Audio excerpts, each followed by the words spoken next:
Chapter 745. Come and fight. Only these two words echoed in the field outside the verdant canyon. It spread to the green mountains, the paddy fields, and everyone in the West Hill Divine Palace Coalition Army. There was silence in the Coalition Army. Bai Haixin raised his eyebrows and looked at the people at the entrance of the canyon. His eyes grew colder and colder. He said, "Since you want to fight, then let's fight. Get the papal cavalrymen ready to charge." The academy was famous, but this veteran of the Yin kingdom did not feel any pressure. That was because countless wars in human history had proven that even the strongest cultivator would die when facing the charge of the heavy cavalry and the sky full of arrows. Even a grand cultivator who had entered the knowing destiny state would have no power in front of the army. Unless he entered the limitless state, he would be able to ignore the arrows. Everyone knew that the second brother of the academy was very powerful, but no one knew exactly how powerful he was. In the battle at the Lank Temple in the autumn of last year, Yi Su, the world wayfarer of Haotian Taoism, and Qin Yin, the world wayfarer of Buddhism, attacked him one after another. But everyone knew that he was far from the 5 states, so he was not invincible. It was absurd and ridiculous to think that he could stop the march of the vast army. The horses neighed and hoofbeats sounded. 400 heavy cavalrymen of the West Hill Divine Palace charged toward the verdant canyon. These powerful cavalrymen and their mounts were all wearing strong and heavy armors. Every time the horses' hooves touched the ground, a deep pit would be formed. Countless pieces of soil were trampled and then lifted up, causing smoke and dust. The entire field began to shake. The friction and collision of the armors of the Divine Hall's heavy cavalry became a terrifying tsunami. The armored heavy cavalry was the most powerful way to deal with cultivators on the battlefield. The armors of these papal cavalrymen were all engraved with talisman lines by talisman masters. It was difficult for the cultivators' flying swords or other natal items to break the armor, so it was even more difficult to hurt the cavalrymen. Once the heavy cavalry with terrifying power and speed came into contact with the relatively weak bodies of the cultivators, they could smash the cultivators to death in an instant. In the past battles, the armies of various countries had used this method to deal with cultivators and had never failed. At this time, even though it was the disciples of the academy standing at the entrance of the verdant canyon, the Divine Hall Coalition Army was still full of confidence. Because no matter how they looked at it, there was no way for the academy's disciples to resolve such a simple and direct charge. No matter how strong Junemo was, he was still just a human. In the sacred sedan, Yi Hongyu looked at the verdant canyon in the distance. She was extremely calm, but deep in her eyes, there was a hint of thought and confusion. She thought differently from the others in the coalition army. She knew that the disciples of the academy would not lose so easily. She did not hold out any hope for the charge of the hundreds of riders. However, she could not understand what else Junemo could do other than forcefully block the hundreds of cavalrymen with his astonishing sword Dao. Once he really started doing that, she was certain that he would definitely lose today. Even if Junmo's strength was beyond imagination, he would definitely be exhausted if he only used an iron sword to cut the hundreds of cavalrymen in the field. Even if he still had strength left, there were more than 200,000 West Hill Divine Palace soldiers in the field. To block the mighty army outside the verdant canyon with his own strength was not something that a human could achieve. Even Mr. Ke did not have such an ability back then, let alone Yi Futian. The heavy cavalry of the West Hill Divine Palace stepped across the field and approached the verdant canyon. At this time, the cavalrymen began to really speed up. Their hooves were like a shower, and the sound was like thunder. Smoke and dust were gradually rising into the air. An extremely tense and murderous aura rose in the field with the sound of hooves. Unexpectedly, the disciples of the academy standing at the entrance of the verdant canyon did not even look at the hundreds of horrible heavy cavalry of the Divine Hall. It was as if they did not see them at all. The 6th brother was digging the ground to build a furnace, and the 4th brother was nailing iron nails on the ground. No one knew if he was going to settle the tents or do something else. Beigong Weiyang and Shiman Buhua sat opposite each other, their fingers pressed on the strings of the zither and flute, as if they were tuning. Only the seventh sister's attention was on the front. She wanted So to calm down, so she could not focus on the embroidery frame. Instead, her eyes fell on the back of the second brother in front of her. The sunlight fell on the second brother, and was reflected by the surface of his armor. It was elegant and magnificent. 400 cavalrymen did not sound like a lot. In fact, if they appeared in front of the real world, it would be a black mass, which would bring a great sense of oppression and impact to the eyes. Especially the heavy cavalry.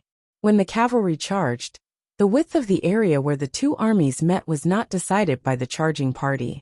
At this time, the disciples of the academy were at the entrance of the verdant canyon. So even if thousands of cavalrymen charged at the same time, the charging area could only accommodate a dozen heavy cavalry at most. The heavy cavalry of the Divine Hall was very good at tactics. As they officially began to charge, the formation of the 400 cavalrymen changed naturally without any command. Gradually, they became a sharp charging formation. When they were about 2,000 feet away from the exit of the verdant canyon, the formation of the heavy cavalry of the Divine Hall changed unexpectedly again. The 200 cavalrymen in front separated from the two behind, and then the 200 cavalrymen in front completed a perfect change of direction at high speed. They took a detour to the east for some distance, then turned back and continued to charge toward the verdant canyon. The 200 cavalrymen in the back kept charging straight and came to the front. This charging tactic was the most effective way to maintain the pressure of the heavy cavalry. It could also avoid the impact and interference of the relatively narrow battlefield. The charging formation of the 400 heavy cavalrymen of the Divine Hall suddenly changed, but their momentum did not weaken at all. Instead, it became stronger. The horses' hooves flew, and the sound was like thunder. Smoke and dust rose. At this time, the disciples of the academy at the entrance of the verdant canyon had already seen the magnificent details of the cavalry's armor. Seeing hundreds of cavalrymen charging toward them, the second brother's expression did not change, and his hand holding the iron sword was still steady. The seventh sister pinched the embroidery needle. Her face was a little pale, and she began to feel nervous. Clang! Baigong Weiyang slightly raised his eyebrows. His wrist was as light as a cloud sleeve, and his fingers left the strings. He did not look at the battlefield. He did not look at the dense cavalry that would soon flood the entrance of the verdant canyon. He also did not look at the second handsome brother. He focused on the zither. When his fingers left the strings, the zither began to vibrate, and then there was a clang. He raised his left hand that had been quietly resting on his knee, and fell down carefully and calmly. The edge of his index finger and thumb touched the still vibrating strings, and then he began to casually twirl them. Since he began to learn the zither, he had repeated this action all the time. No one knew how many times he had done it, so it was very casual and elegant like a master. The seemingly simple action actually contained infinite details. Except for Shiman Buhua, who was wiping the flute, no one could clearly see the meaning of his twirl. The trembling of the strings suddenly intensified, but the amplitude of the vibrations was forcefully controlled by the fingers on the strings to a very small range. As a result, the sound coming from the strings became more and more sonorous, and sharper. Clang! The pebbles on the ground kept trembling, making a rustling sound. The sound of the zither spread more than 100 feet away, and then disappeared. The pebbles on the ground were calm and silent. Thus, a circle with a radius of more than 100 feet was formed, with the zither as the center. Shiman Buhua's hearing was the most sensitive. His face instantly turned pale, and he painfully covered his ears. Wang Qi frowned with some discomfort. Seventh sister's fingers that held the embroidery needle trembled. Second brother's back was still motionless. The sound of the zither was loud and sharp in this area, which made people feel pain. When the sound of the zither left this area, it became silent, which made people feel confused. Silence did not mean that there was no sound. Not hearing it did not mean that there was no sound. There were many sounds in nature that human beings could not hear, but other creatures could, such as horses. The heavy cavalry charging at the front suddenly disappeared from people's sight. A dull crash sounded and smoke and dust rose. For some reason, the heavy cavalry's mount suddenly lost its strength in its front limbs. In a high-speed charge, this situation was equivalent to suicide. Then another heavy cavalry disappeared. As the horse under him fell heavily to the ground, more heavy cavalrymen of the Divine Hall fell to the ground one after another. With these scenes, the aggressive charge turned into an extremely tragic crash. Dozens of horses at the front neighed miserably and fell to the ground, with broken limbs and broken bones, and blood splashing everywhere. In just a moment, the field more than 100 feet away from the verdant canyon was piled up into a small mountain of flesh and armor by the charging heavy cavalry. One could imagine how terrible the situation was. In the divine chariot in the south, the great divine priest of Revelation opened his eyes and looked at the verdant canyon. In his wise and experienced eyes, there was vigilance and emotion. The loudest sound is silent. Why do the strings move? The great divine priest of Revelation's lips moved slightly. This sentence was only mouthed, but no sound came out. The loudest sound is silent. Baigong Weiyang's zither was loud, so the horses were afraid. The teaching sound of the great divine priest of Revelation was also loud, so it spread to the verdant canyon. When the soundless zither met the soundless teaching sound, it became really silent. The heavy cavalry, who were still charging, suddenly felt relieved. They fiercely squeezed their horses' bellies and urged their mounts to bypass their companions, who had suffered heavy casualties in front of them, and made a final charge toward the canyon. Baigong Weiyang's fingers that were playing the zither were shaken off, and there was a very thin line of blood on the edge of his fingernails. He looked at his junior brother Shimen Buhua. Shimen Buhua raised his flute and blew gently. The wind passed through the flute, but it was also silent. Baigong Weiyang smiled happily, and his fingers fell on the strings again. Outside the verdant canyon, the sound of hooves, the sound of horses neighing, the sound of killing, the sound of falling to the ground, the sound of screams. The senior brother and junior brother looked intoxicated. They played the flute and the zither, but there was no sound. At this time there was silence, but there was sound. To be continued. If you like this work, please come to Chidian.com to vote for me. Your support is my greatest motivation.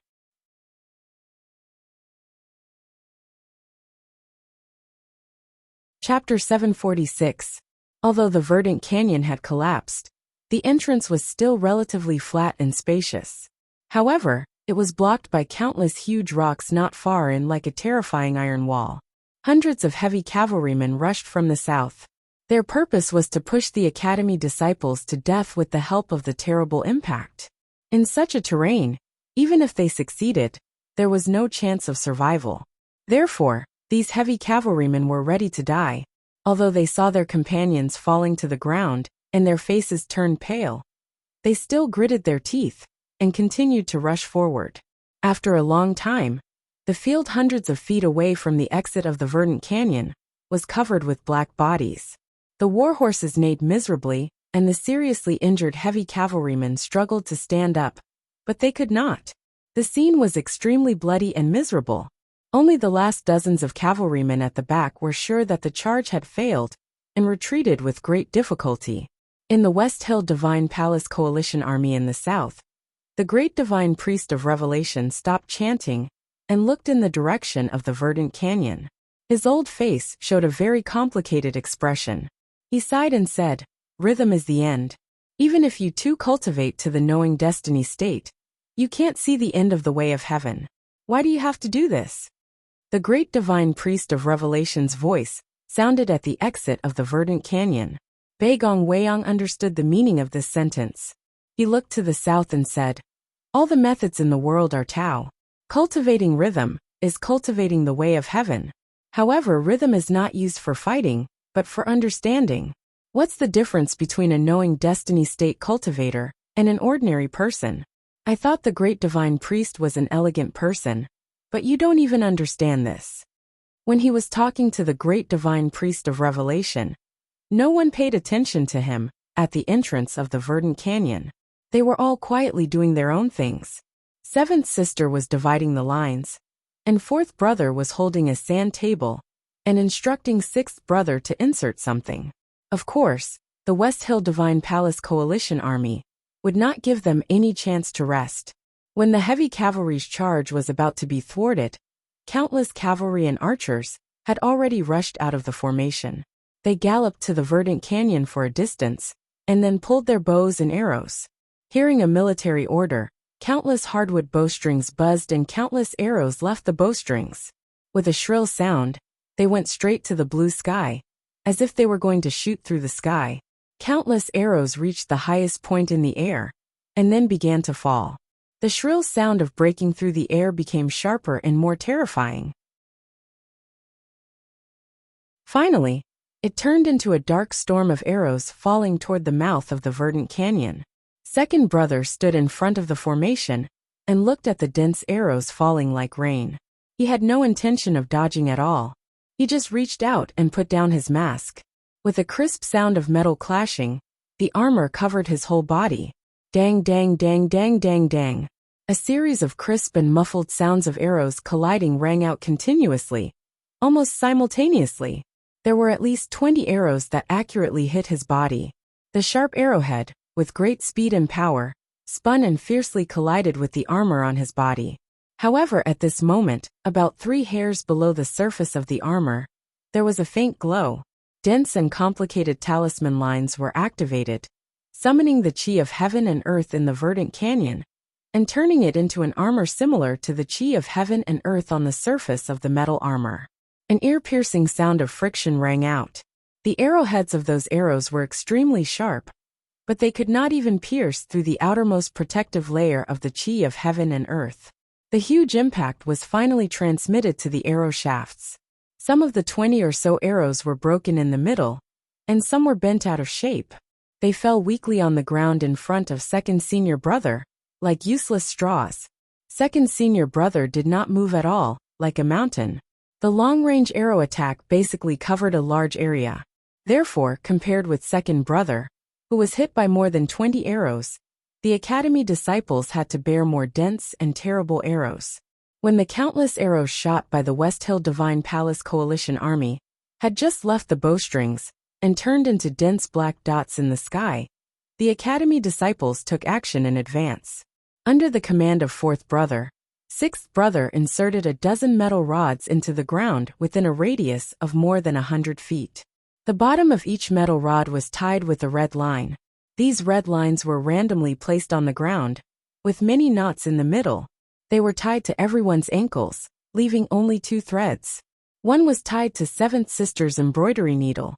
The other was tied to second brother's waist. As the arrow rain approached, sixth brother looked up at the sky. His face, which had been blackened by the fire all year round, remained calm. His right hand, which was particularly thick because of waving the iron hammer, shook forward and a scroll was opened in his hand. It spread from east to west like a wave, and instantly spread out on the dozen metal rods. Judging from the color of the scroll, it seemed to be metal, but it was very thin and tough. It could be rolled up like a quilt. The spring under the edge of the metal piece automatically connected with the metal rods and then fastened. With a cracking sound, a piece of metal cloth appeared outside the verdant canyon. It covered more than 100 feet and covered all the Academy disciples except second brother, sprinkling a blue light. At this moment, the arrow rain also arrived. Boom, boom, boom, boom. Dense and muffled sounds rang above the heads of the Academy's disciples, as if hundreds of the best drummers were beating the taut drum in the most presumptuous manner. None of the arrows could penetrate the metal cloth. Even if that piece of metal looked so thin and soft, like paper, it would not be able to withstand it. Baigong Weiyang was playing the zither, Shiman Buhua was sticking the film, Wang Qi was decocting medicine, fourth brother was designing something new, and sixth brother was lighting the stove. The arrows fell like rain. It was quiet as usual. It seemed that they were still in the back of the mountain of the Academy, not listening to the rain, and concentrating on their own things. Only seventh sister frowned slightly, and looked at the embroidery cloth without saying a word. Because the red thread was on her embroidery needle, the surface of the metal cloth was also covered with a very thin but extremely condensed layer of chi of heaven and earth. It was like the best defensive armor, bouncing off all the falling arrows. It was an array. The red thread tied to the metal rods, and everyone's ankles gradually floated up, and then became slightly tighter. The academy disciples sat in the midst of the majestic arrow rain. Second brother stood in the rain like a silent mountain. Looking at this scene, many people in the West Hill Divine Palace Coalition Army were in despair. But many people had already guessed this result. If the academy did not have a way to deal with the arrow rain and the heavy cavalry, how could they face the mighty Divine Hall army? Just when everyone's attention was attracted by the arrow rain, 6 swordsmen in simple clothes left the quiet carriage in the coalition army camp and walked toward the verdant canyon. The swordsman in the middle could only walk with someone holding his hand, but it was not because he could not walk. His eyes were covered with a strip of cloth, so it was probably because he could not see clearly. After the arrow rain, the 6 swordsmen walked past the cavalry camp and stopped not far from the verdant canyon. The blind swordsman was pointed in the direction by his companions and bowed to second brother with hands folded in front. Second brother lifted his mask and revealed an indifferent face. He looked at the blind swordsman and said, "Your eyes were destroyed by the academy. I let you go back to the sword garret because of your brother. You don't have to thank me." The blind swordsman was Lu Yiqing, the master of the sword garret of South Jin Kingdom, who Ning Ke had blinded his eyes after he broke through the back cliff. He was also the younger brother of the sage of sword Lu Bai. After being sent back to the sword garret, this once proud and arrogant master of sword Taoism thought about the fiasco at the side door of the academy. His temperament had greatly improved after he was sent back to the sword garret. Not only did he not stop cultivating, but he successfully entered the knowing destiny state last spring. Lu Yiqing could not see, but he could hear second brother's voice to confirm his position. He said calmly, "I thank you not for the past but for giving us a chance to fight." His words were very sincere, because it was the truth. The ability and range of a cultivator to control a flying sword was proportional to his cultivation state. Although the 6 second-generation disciples of the sword garret were powerful, they could not be compared with second brother. Earlier, when they were walking toward the verdant canyon, second brother could have killed them with his iron sword, and they would not have had a chance to fight back. "I'm just curious why Mr. Lu Bai let you fight." Second brother looked at the quiet carriage in the coalition army camp and said slowly. Lu Yiqing said, "My brother felt honored that the headmaster borrowed the sword of the sword garret in spring, but he also felt a little regretful. From then on, no one could use the sword of the human world. After thinking hard, he asked the 6 of us to practice a sword array in memory of our predecessors. This time, I would like to ask Mr. Second to evaluate it." Hearing this, second brother's eyes lit up and he said, "Okay." Lu Yiqing said, "Thank you." Then Lu Yiqing and the other 5 disciples unsheathed their swords. The disciples of the sword garret learned from Lu Bai's great river swordsmanship and paid particular attention to the space in front of them. Therefore, they were different from any other swordsmanship sects in the world. They were not famous for their flying swords, but for walking with swords. In the past, Junemo admired Lu Bai's swordsmanship the most. Therefore, he was not surprised to see these disciples unsheathing their swords. Unexpectedly, after Lu Yiqing and the other 5 disciples unsheathed their swords, they did not move forward. They pinched the sword formula with their hands. In the clear sound, 6 cold swords broke through the air in front of the verdant canyon and turned into countless shadows. In an instant, they condensed into a sword and pierced out. In spring, the headmaster reached out to the south and borrowed the sword in the ancient pond of the sword garret from thousands of miles away.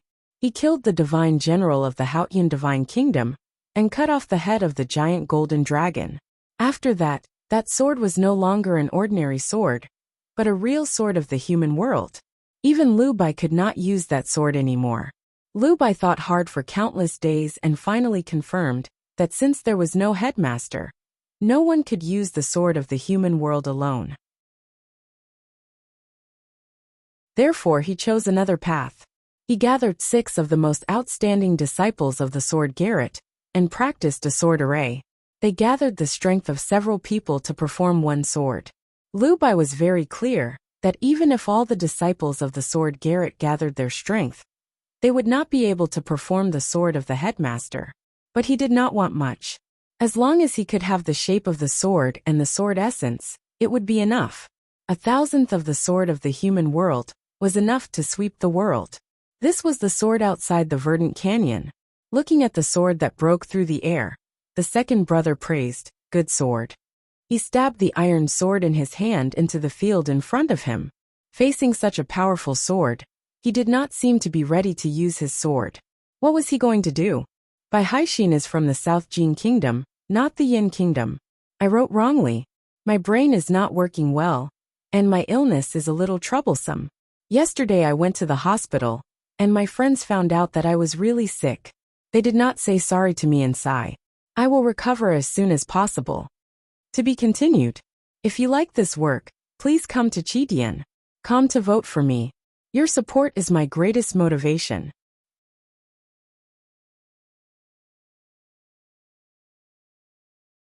Chapter 747. A hand stretched out in the air. It was a steady hand with a strong thumb and 4 slender fingers, suitable for holding a sword. But this hand was not holding anything at this time.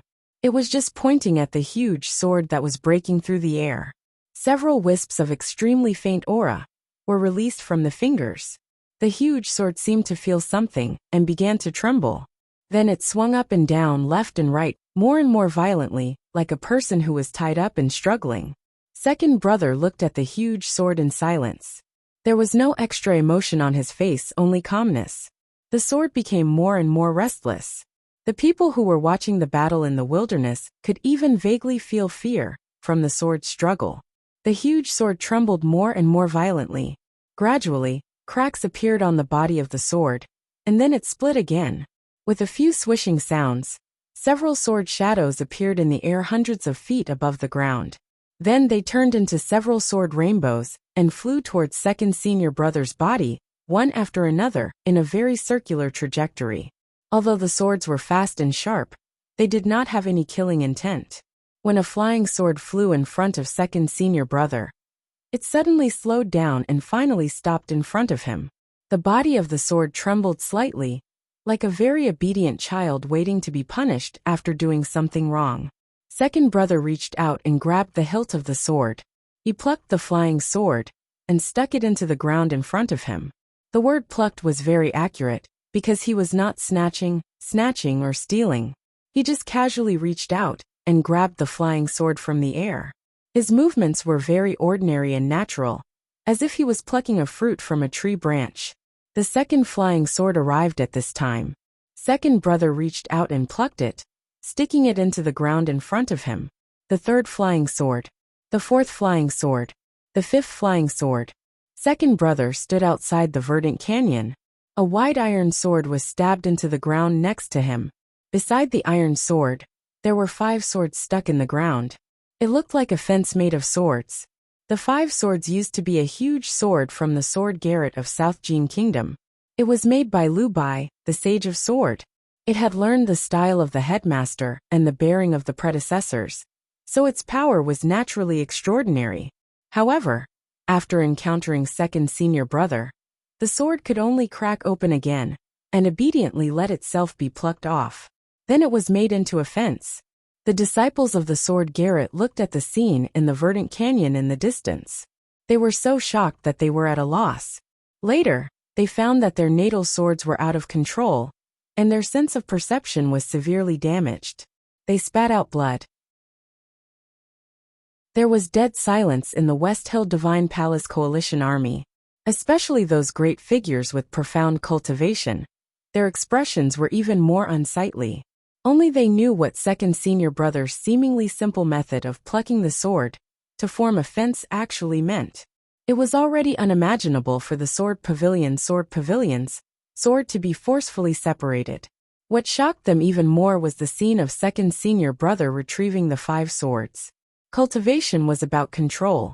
A cultivator's control over his natal item started from his innate nature. Moreover, every cultivator would spend the most time and energy in his cultivation to strengthen the connection between himself and his natal item. Therefore, This kind of control was the strongest kind of relationship in the cultivation world. Even if there was a world of difference between their states, it was difficult for a high-level cultivator to sever the connection between a low-level cultivator and his natal item. Even if some truly powerful grand cultivators could use powerful means to do so, no one had ever heard of anyone who could so easily make someone else's natal item his own. Second senior brother had waved his hand and split the huge sword. The 5 flying swords obeyed his command and fell. It was obvious that he had not destroyed them, but subdued them. How did he do it? In the sacred sedan, Yi Hongyu's expression became a little strange. Her beautiful cheeks flushed unnaturally, and the stars in her eyes grew brighter. She looked excited and alert. There is actually someone in the world who can see through the slightest changes in the qi of heaven and earth. It turns out that before Ning Ke and I, there was already someone with the gift of fighting heart in this world.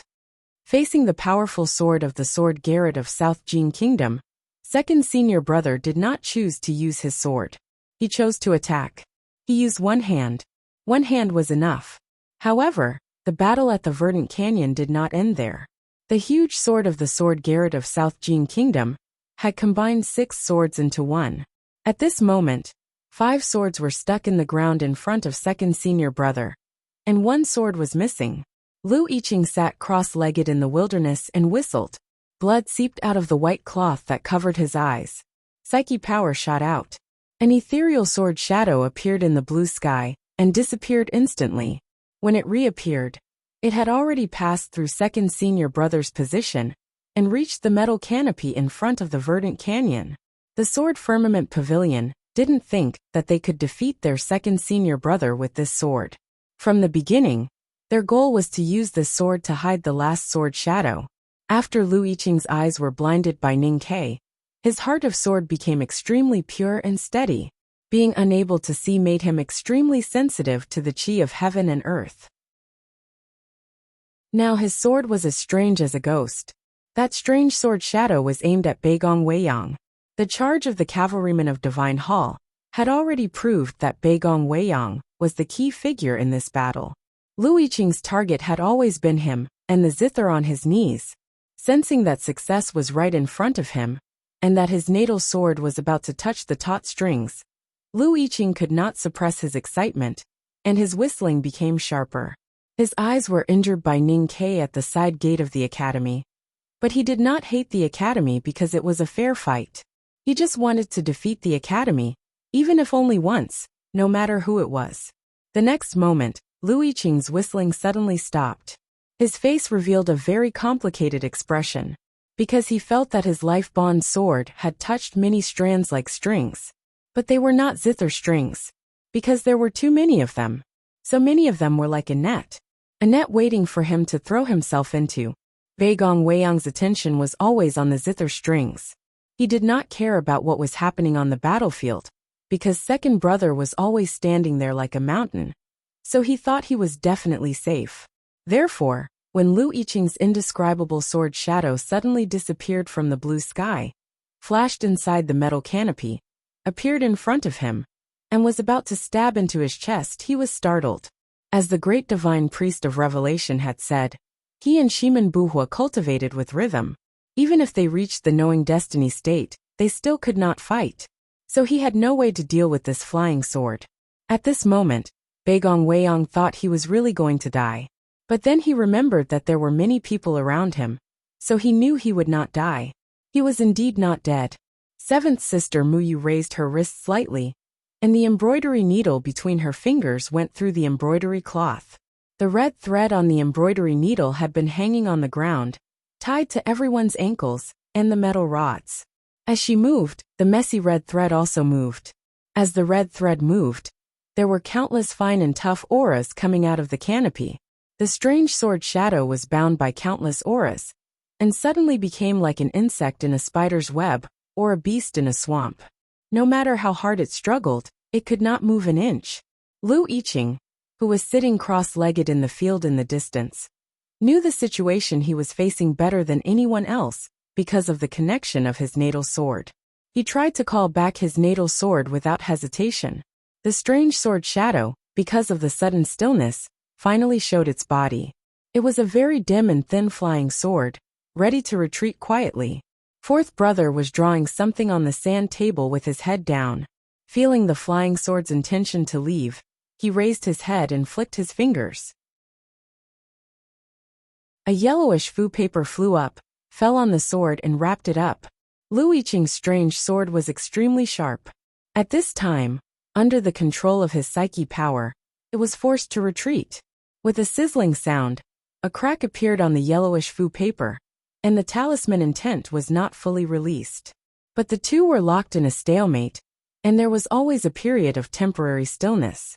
At this time, an iron clamp reached out from the air. The iron clamp opened and closed, clamping the flying sword, and placed it on the burning stove.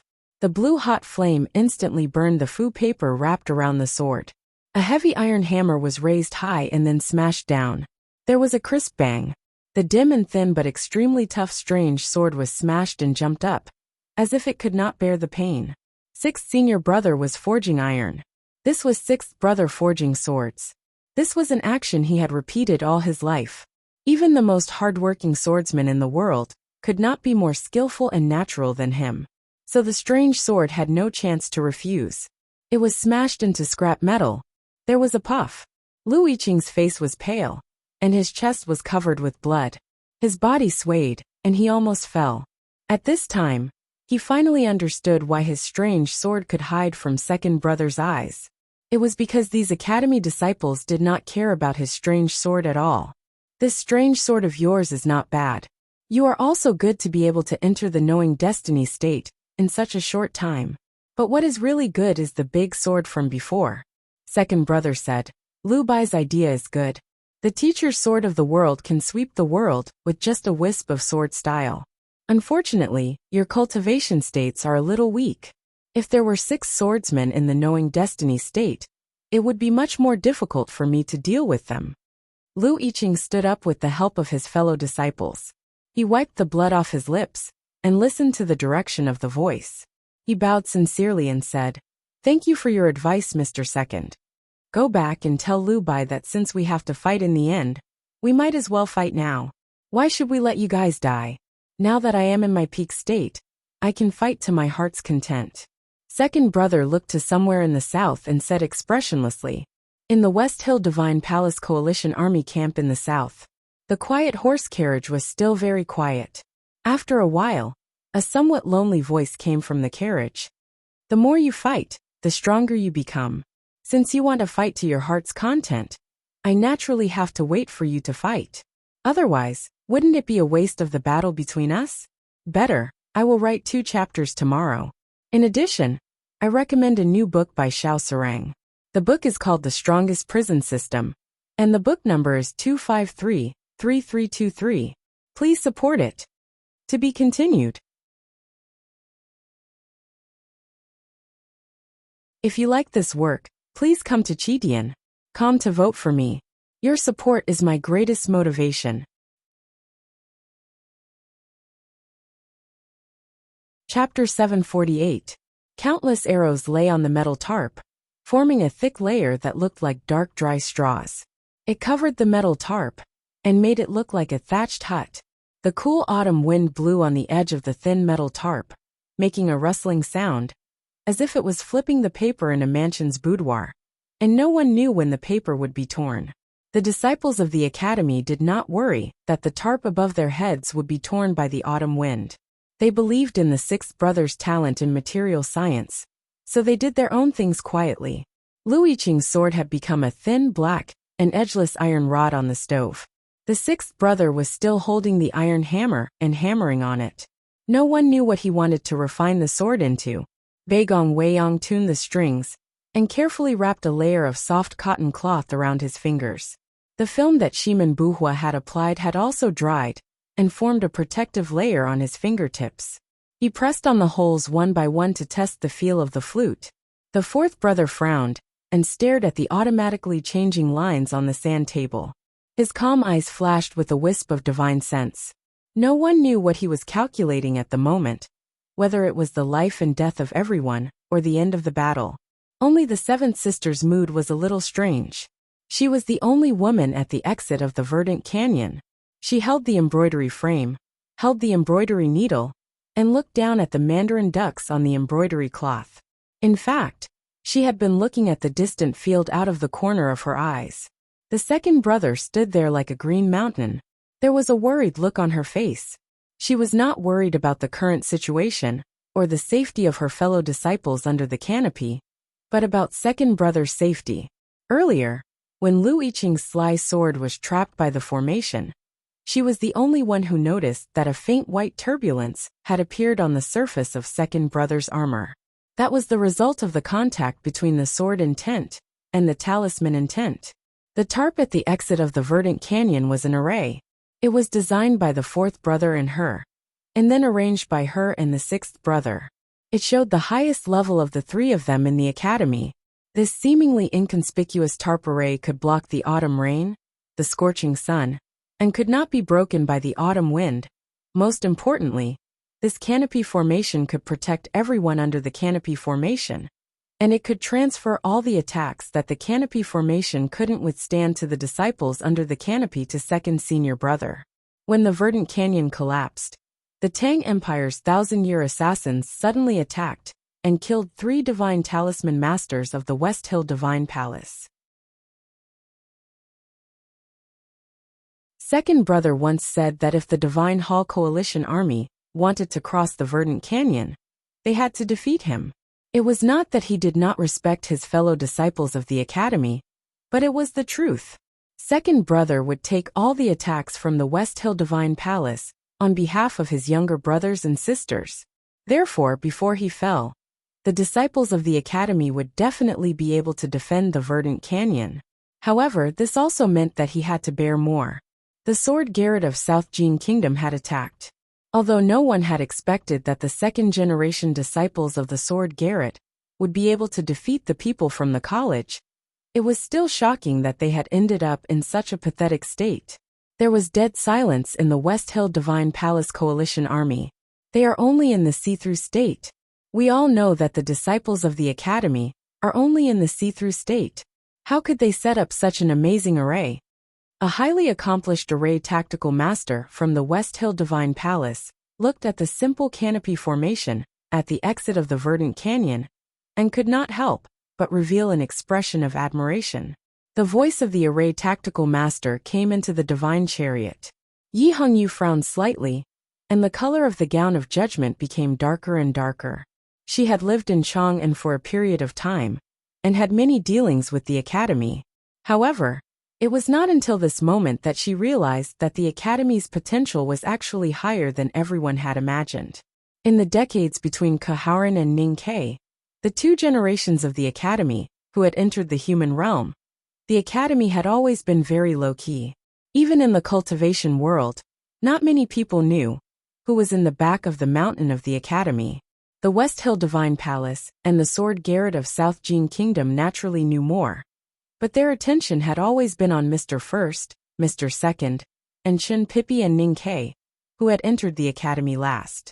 That was because the back of the mountain of the academy had confirmed that only these 4 people had entered the knowing destiny state. The others had been in the see-through state for many years. Today's encounter at the entrance of the verdant canyon had confirmed this speculation. The disciples of the back of the mountain of the academy were indeed in the see-through state. If they were placed in the cultivation world, they would be considered masters. However, in the context of the current battle in the human world, where powerhouses in the knowing destiny state emerged one after another, these disciples in the see-through state seemed very insignificant. Even if these disciples of the back of the mountain of the academy were the most talented in certain fields in the past, who would remember their names after so many years? Furthermore, how could geniuses help cultivation? Therefore, no one cared about them. The eyes of the West Hill Divine Palace had been fixed on second brother, who had walked into the wilderness like the bright moon rising from the mountains. It was not until the heavy cavalry began to charge, and Lu Yiqing's swords were smashed into scrap iron that they realized they were wrong. They were all second-generation disciples. But the academy was not the sword Garrett. The academy was not any place. There was no place that could be compared to the academy. The see-through state of the academy was not an ordinary see-through state. The disciples of the back of the mountain of the academy could fend off thousands of troops with just a zither and a flute. What shocked the bigwigs in the coalition even more was that each disciple of the back of the mountain of the academy had his or her own field of expertise. These people combined could produce incredible results. This was education without discrimination. Therefore, the academy would accept people from the devil's doctrine and geniuses from Haotian Taoism. That was why there were people like Ko Haoran and Ning Kei in the academy. This was teaching in accordance with their aptitude. Therefore, no matter if they played chess or chewed flowers, they would find their own world after learning in the academy. Could it be that the headmaster of the academy had already thought of the current situation when he accepted disciples many years ago? Yi Hongyu thought silently. Her admiration for the headmaster of the academy grew stronger. We can't be blocked outside the verdant canyon. The great divine priest of revelation looked up at the cloudless blue sky through the top curtain of the sacred sedan. He said, "The battle between Haotian and the headmaster of the academy is unknown. Therefore, the outcome of the battle in the human world is particularly important, and Chang'an is the key to this battle in the human world." Cheng Lishua knelt beside him and served him a cup of tea. The great divine priest of revelation took a sip of tea to moisten his dry throat. He said, "Now that the God-stunning array has been temporarily destroyed by the hierarch, the key to Chang'an is the battle between the Abbey Dean and Mr. First. As long as Mr. First can't hold the Abbey Dean back, the Abbey Dean can open the gate of Chang'an." Cheng Lishua's fingers trembled slightly. It was not until now that he knew the overall plan of Haotian Taoism, and that Chang'an was in such a dangerous situation. Chang'an will open in 6 days. But even the Abbey Dean can't completely destroy the God-stunning array. No one knows when the city will repair itself. Therefore, the army must hurry over. The great divine priest of revelation looked at the green mountain in the north and the narrow exit of the verdant canyon. He said expressionlessly, "Continue. As long as you are human, you will get tired eventually." The commander's flag was raised in the camp of the coalition. Countless military orders were passed down from commander-in-chief by Haishin to the various military camps. After a while, dense and even violent hoofbeats sounded again. More than 2,000 heavy cavalrymen marched out of the formation and then divided into dozens of groups. They kept a distance from each other and rushed toward the verdant canyon like countless dark clouds. At the exit of the verdant canyon, there were still 300 seriously injured warhorses lying on the ground. Some cavalrymen were supporting each other as they walked back. All of this proved that charging was useless against the verdant canyon. But the West Hill Divine Palace Coalition Army had no other choice. If they abandoned their horses and fought on foot or used heavy infantry to crush them, they would only become corpses for Second Brother's iron sword. The only way they could compete with the broad and straight iron sword was the impact. This was the only way to break through the Academy's defense. It was also the best way. As the great divine priest of revelation said, as long as there were people, they would get tired. There were more than 200,000 people in the West Hill Divine Palace Coalition Army. They would not get tired if they took turns to charge. The concentrated sound of hoofbeats rang out, and it did not stop. More than 2,000 cavalrymen maintained the most efficient formation and charged toward the verdant canyon in batches. They did not put in much strength each time, but they made sure that the disciples of the academy had to deal with it with all their strength. Most importantly, under the strict military orders, these cavalrymen had to ensure that their attacks were continuous without a moment's pause in between, so that the disciples of the academy would not have any chance to rest. The black waves formed by the cavalry kept hitting the exit of the verdant canyon. There seemed to be an invisible barrier there, an invisible reef. A dark cloud floated over and hit the verdant canyon. It broke into pieces and scattered.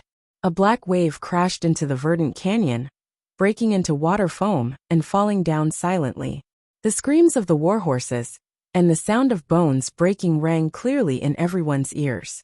It was even louder than the dense hoofbeats. But no matter how miserable the situation in front of them was, The cavalrymen still charged expressionlessly. Their mission today was to die. Their goal was to make the disciples of the academy feel tired with their own deaths. Baigong Weiyang did not feel tired. Or rather, he did not know what it felt like to be tired. All his attention was on the zither in front of him. He lowered his head and focused on the slightest vibration of the zither strings. His loose black hair swayed in front of his eyes. His clothes had long been soaked in sweat, and even his hair had become extremely wet. As he played, beads of sweat fell from his hair. With a soft sound, the bead of sweat fell on the zither strings and was instantly burned into smoke. But he did not notice it at all. He was still playing the zither. His fingers kept plucking, twisting, and pressing on the zither strings, moving as fast as lightning.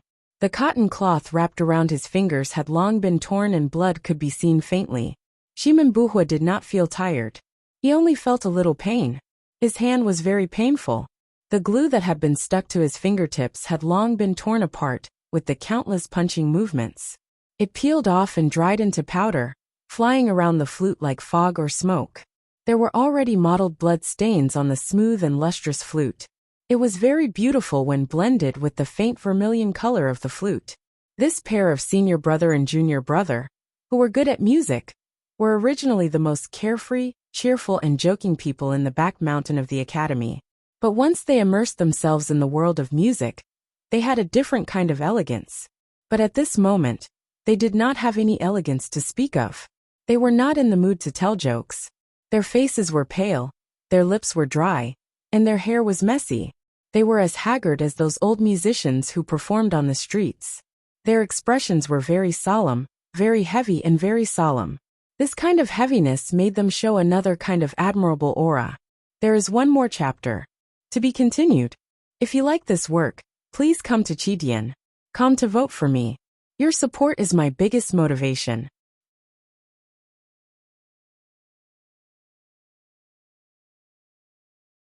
Chapter 749. It was the first day of the Battle of Verdant Canyon. The weather was clear. It was time for a funeral, but not for anything else. Compared to the screams and cries that rang out from time to time in the wilderness, the exit of Verdant Canyon was very quiet. The zither strings trembled and the flute sounded, but no sound was heard. At this moment, a whimper suddenly sounded under the silent canopy. It was the sound of the flute. Fourth brother suddenly looked up at Shimin Buhua. He looked at his pale face and the beads of sweat on his forehead. His right hand that was holding the wooden brush trembled, and his expression grew solemn. There was a clang. The sound of the zither sounded again. Seventh sister looked up. Her fingers that were holding the embroidery needle began to tremble. She looked at Baigong Weiyang and the blood-stained zither strings in front of him with a worried look on her face. Gradually, the sounds of the zither and the flute sounded again. This meant that Baigong and Shimin were truly tired. They could no longer perform like before, full of energy to play the music from beginning to end. Their control could no longer be precise, and the more this was the case, the more psyche power and spirit they had to expend to deal with the charging warhorses. The people under the canopy all looked up at Baigong and Shimin, who were playing the zither and the flute. Their faces were full of worry.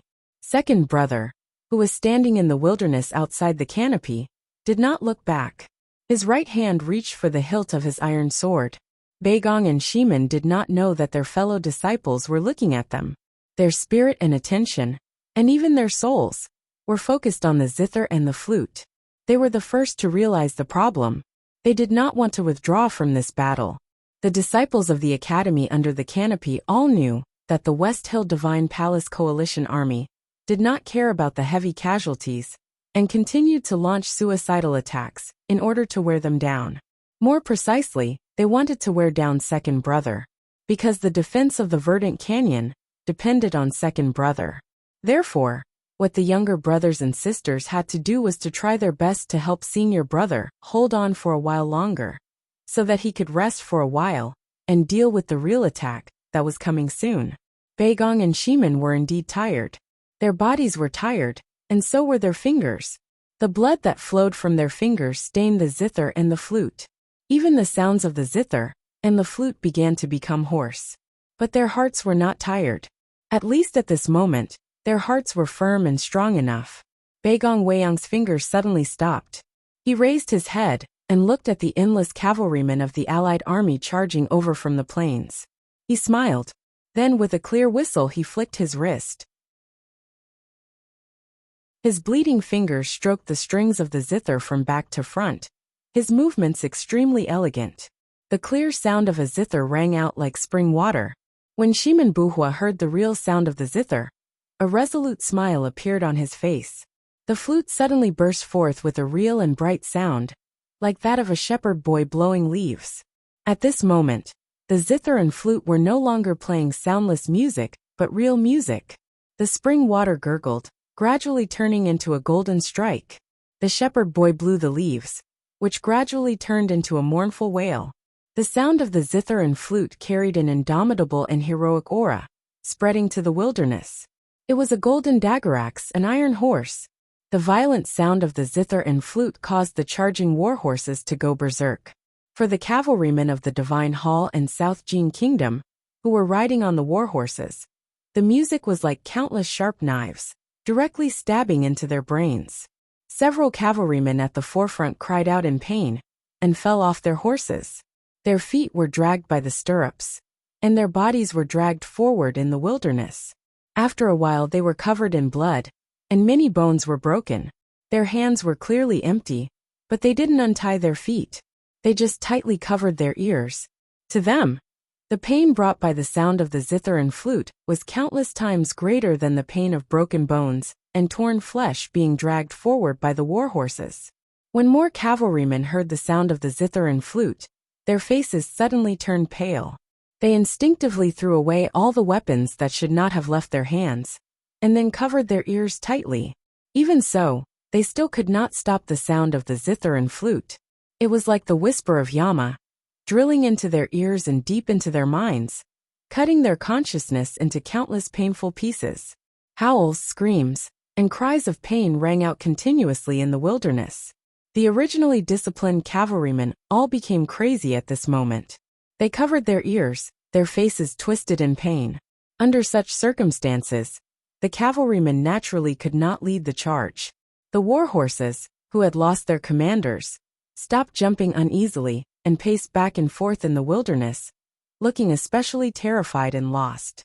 The zither and flute were silent earlier because it was used against the horses. At this moment, Baigong Weiyang and Shimen Buhua were finally angry. The sound of the zither and flute gradually appeared and began to be used against the people. The moment the sound of the zither and flute sounded, the expressions of the academy disciples under the canopy suddenly changed.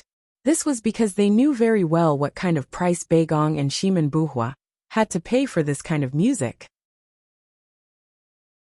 Fourth brother reached out and wanted to stop Baigong from playing the zither, but seeing his waving wet black hair and his crazy and carefree expression, he could not bear to stop him.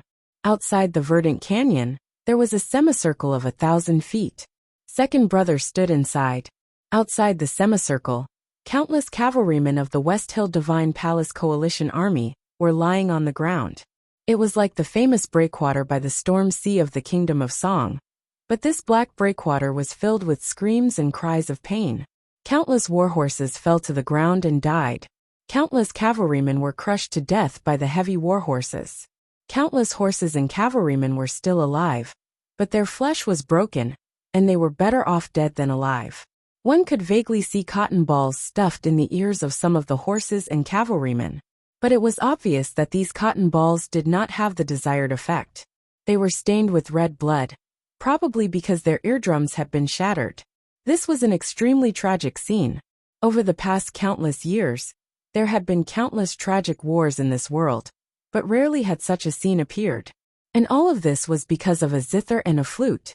Even the academy disciples under the canopy could not bear to see this scene. Second brother, who was standing at the forefront and closest to the corpses of the cavalrymen, had no expression on his face. His expression was still calm, and his eyebrows were still straight. The West Hill Divine Palace Coalition Army's cavalry was still trying to charge towards the verdant canyon. However, the terrain was filled with the corpses of their comrades and war horses, and it was difficult to find a gap. At this moment, a muffled sound came from the pile of corpses. A burly general from the South Jin Kingdom shouted, and pushed away the corpses on him. He held an iron spear with both hands and rushed towards second brother. Behind him, there were still a few powerhouses who were not knocked down by the sound of the zither and flute. When they heard the shout, they stepped on their saddles and flew into the air, attacking second brother like flying stones. The general from the South Jin Kingdom was the most powerful and arrived the fastest. The iron spear in his hand stabbed out violently, forming a straight line in the air and forcing all the air out. The tip of the spear exploded with a thunderous sound. Second brother reached out expressionlessly and held the hilt of the iron sword. Then he smashed it down on the general from the South Jin Kingdom. It was not a chop, a hack, a cut, or a slice. It was a smash. The iron sword was square and wide, looking like a very thick piece of iron. When second brother held it in his hand and smashed it forward, a strong wind blew, and the gravel on the ground rolled away in fear. The iron sword smashed onto the tip of the iron spear. The tip of the iron spear was smashed flat. The iron sword continued to smash down. The body of the iron spear was smashed and bent. The iron sword did not stop smashing down, as if it would never stop. The iron sword smashed onto the body of the general from the South Jin Kingdom. The armor on the general from the South Jin Kingdom was instantly shattered into countless pieces. Second senior brother ignored him and looked up at the martial arts experts who were flying through the air. He shook his right arm and swung the iron sword from left to right. This time it was not a smash but a slap. A slap like a fly. Those martial arts experts who were like flying stones were turned into real stones when they came into contact with the sword wind of the iron sword. They flew far into the wilderness and landed heavily on the ground. After a while, the few powerhouses stood up with their swords as support. The general from the South Jin Kingdom held the bent iron spear in his hand again. Second brother looked at him expressionlessly. The eyes of the general from the South Jin Kingdom revealed a look of despair and disbelief. With a puff, he spat out all the blood in his chest and abdomen. Then he collapsed like a water bag that had been emptied. He fell to the ground, paralyzed. All the bones in the general's body were smashed by the iron sword. The few powerhouses in the distance also fell one after another. They were also broken. Second brother was covered in blood. It was all the enemy's blood. The blood dripped down along the edge of the armor and gradually converged into a stream of blood. It flowed to the 5 swords that were stuck in the field, and then slowly seeped down along the place where the swords pierced. The swords were his trophies. The blood was also his trophies. He did not know how many swords he would plant in front of him in this battle of Verdant Canyon, and how many enemies' blood he would use to water them. He did not care about the blood on his body, and only looked at the field in front of him quietly. Because the West Hill Divine Palace Coalition army was still attacking. This was really a boring battle. Killing, and then still killing. The hoofbeats of the warhorses were monotonous. The screams of the coalition cavalry were monotonous. The no longer beautiful flute and zither were monotonous too. The so-called monotonous was repetition.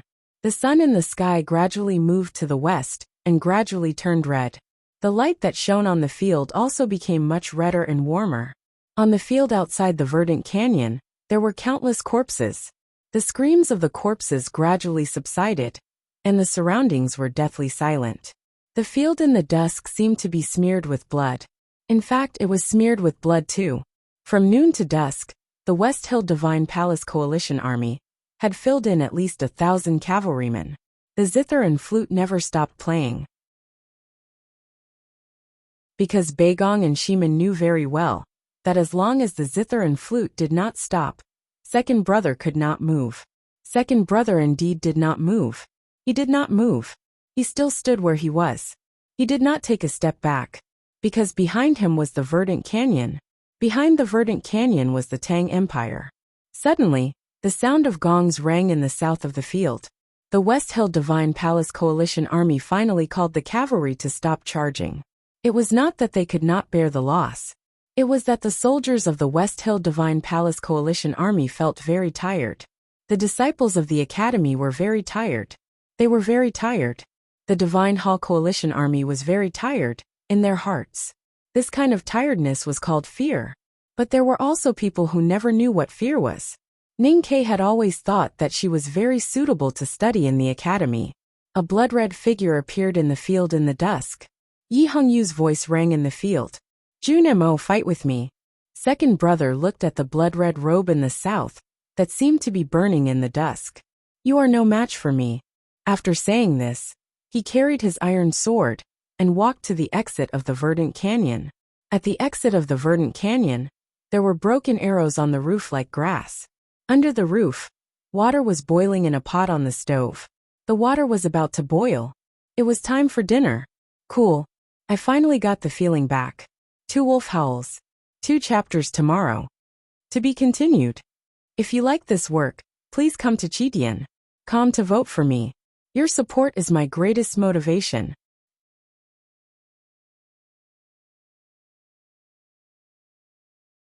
Chapter 750.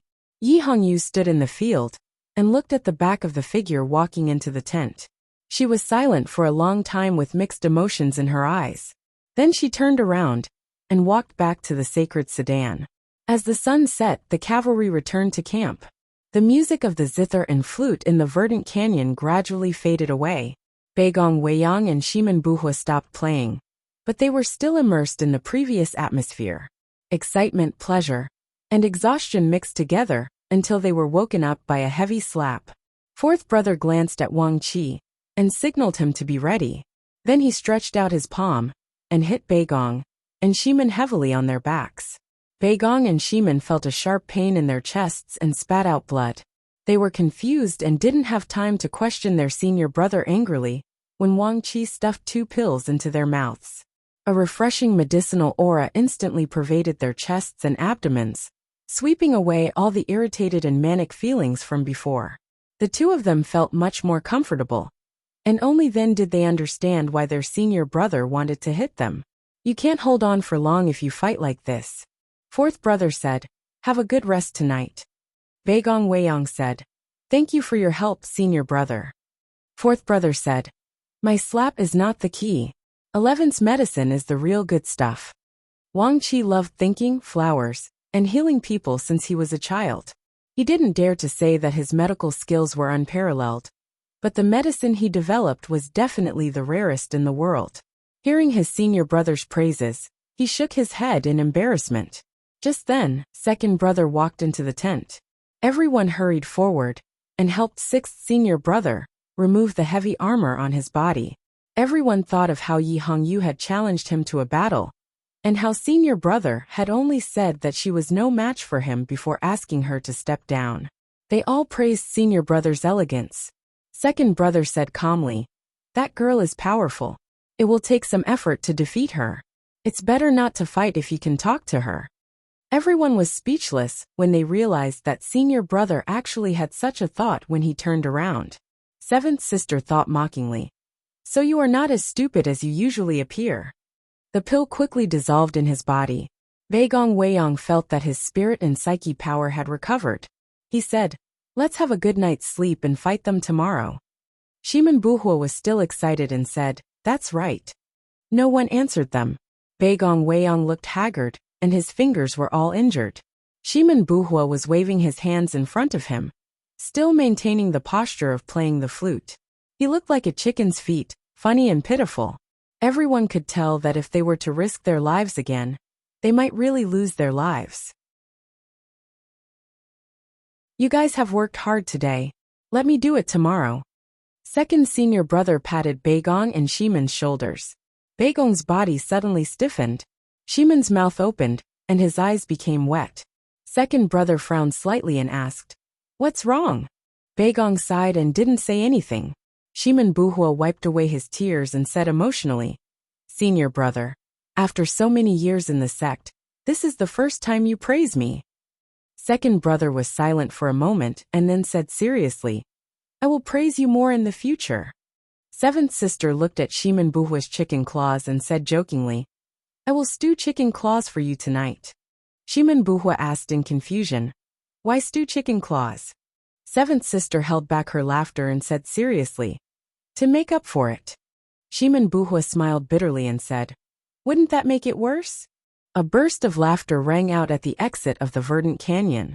The water was boiling, and the rice was ready. Seventh sister began to prepare dinner.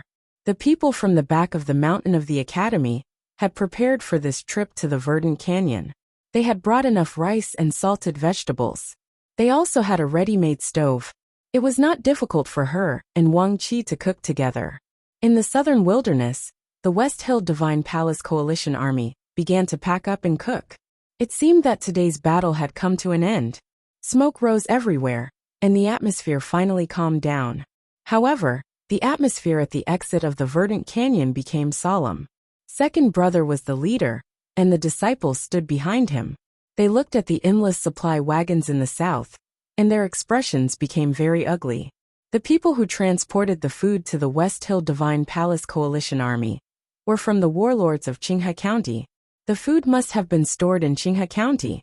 Not long ago, it was the food of the Tang Empire. Beigong Weiyang said sternly, "One day we will kill all these traitors." Shiman Buhua said in a low voice, "All the warlords must die." The two of them came from the southernmost island, and were not born and raised in the Tang Empire. However, after living in the academy for so many years, they had long regarded themselves as Tangs. They were even angrier than fourth brother and the others. Fourth brother held the sand table and calculated for a moment. He said, "If we want to reclaim Qinghe County in the future, we have to kill at least 200,000 people to wipe out the warlords. Only then can we truly vent our anger."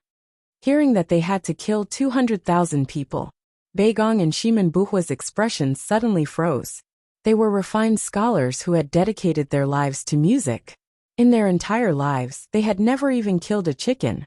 Even though more than 1,000 heavy cavalry had died to the sound of their zither and flute, they truly could not imagine doing something like massacring others with blood. It was quiet under the canopy. The disciples of the academy guarded the verdant canyon for Chang and the Tang Empire. They did not care how many people they had to kill. However, if there was a day in the future when they had to raise their butcher's knife, Beigong suddenly laughed and said, "Isn't there still youngest brother?" Shiman Buhua suddenly understood and said, "That's right, that's right. Youngest brother is best at this kind of thing." Fourth brother and sixth brother also nodded. They thought to themselves, if the academy wanted to kill all over the world, who else but youngest brother could do it? Second brother did not speak. Wang Qi said by the chopping board, "The cold dish is ready. Did you bring any sesame?" Second brother said, "Let's eat." At this moment, everyone suddenly smelled a faint burning smell. Seventh sister shouted and hurried to the stove. She saw that the rice had been burnt. Beigong Weiyang looked at the burnt rice inside. When headmaster took eldest brother on a trip, the food in the back of the mountain was not good. Shiman Buhua said with nostalgia, "When Sang Sang was in the academy, everyone ate the best." No one blamed seventh sister, but she felt very uneasy. The array outside the verdant canyon had been completed. Compared with second brother and the other brothers, her main job was to take care of the logistics. It was very easy, but she still failed to do it well. After a moment, her uneasiness turned into anger. She said angrily, "Sixth brother, this stove is used to forge iron and swords. The temperature is too high. How can it be suitable for cooking?" Second brother raised his eyebrows and said unhappily, "That's unreasonable and rude." Seventh sister was startled and said angrily, "If you think my cooking is not good, then don't eat it." After a simple meal, those who needed to rest rested, and those who needed to prepare for tomorrow began to prepare. Fourth brother said, "Pamela was under a lot of psychological pressure, so she was a little embarrassed. When you scolded her, she felt even more wronged, so she yelled at you. Don't blame her."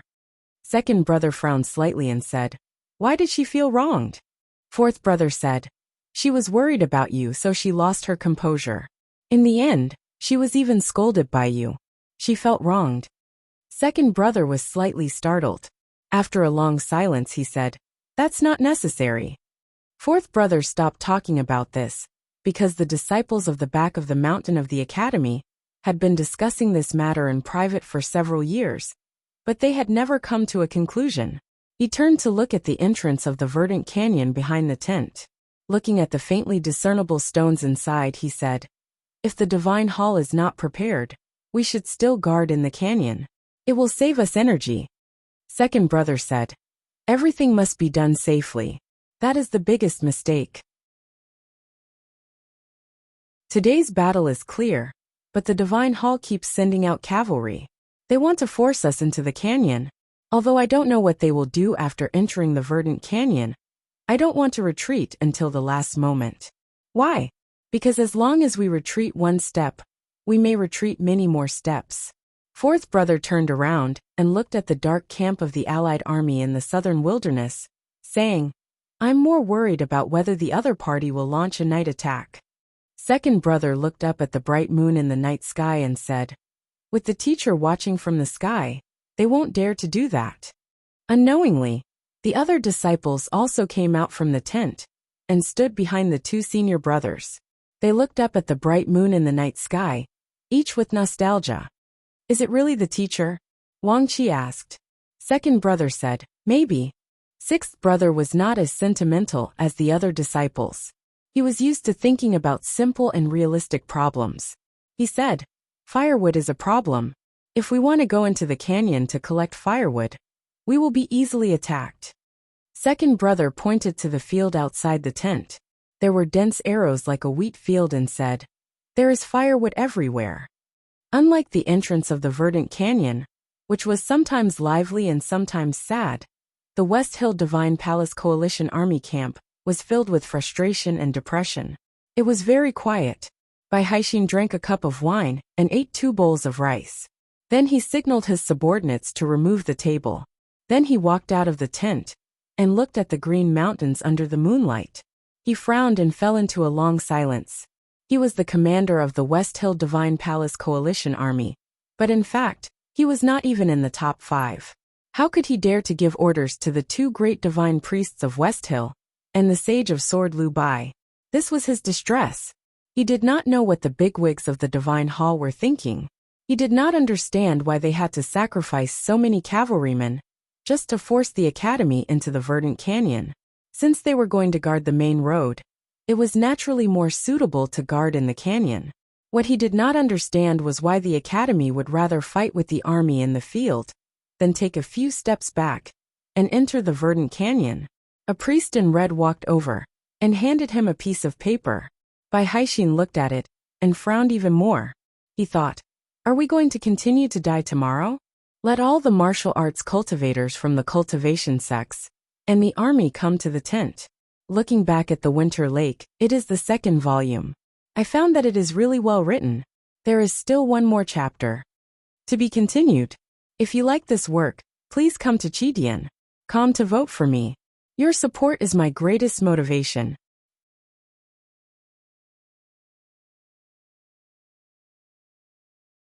Chapter 751. The Allied army's tent was really big. Even with hundreds of people sitting there, it still didn't seem crowded. Moreover, those people were very quiet, so the spacious tent actually felt a little more quiet. This is an order from the Great Divine Seat.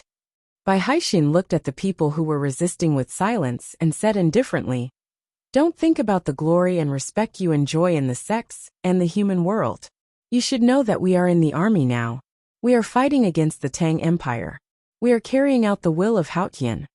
A cultivator in the see-through realm stared at him and said sternly, "Even the heavy cavalry can't break through.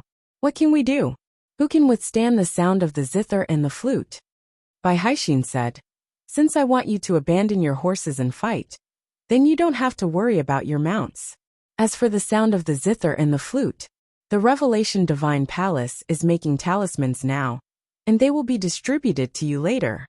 I don't want to hear any more questions. What you need to do now is to accept."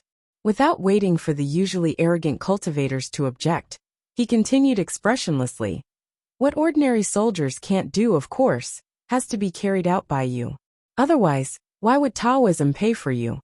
An angry voice came from the back of the crowd. "Aren't you sending us to our deaths?" Bai Haixin's face suddenly turned cold. Looking at the source of the voice, he asked, "Who's talking?" No one answered, no one dared to answer, and no one dared to speak again. At this time, there were hundreds of military powerhouses and cultivators from various sects in the tent.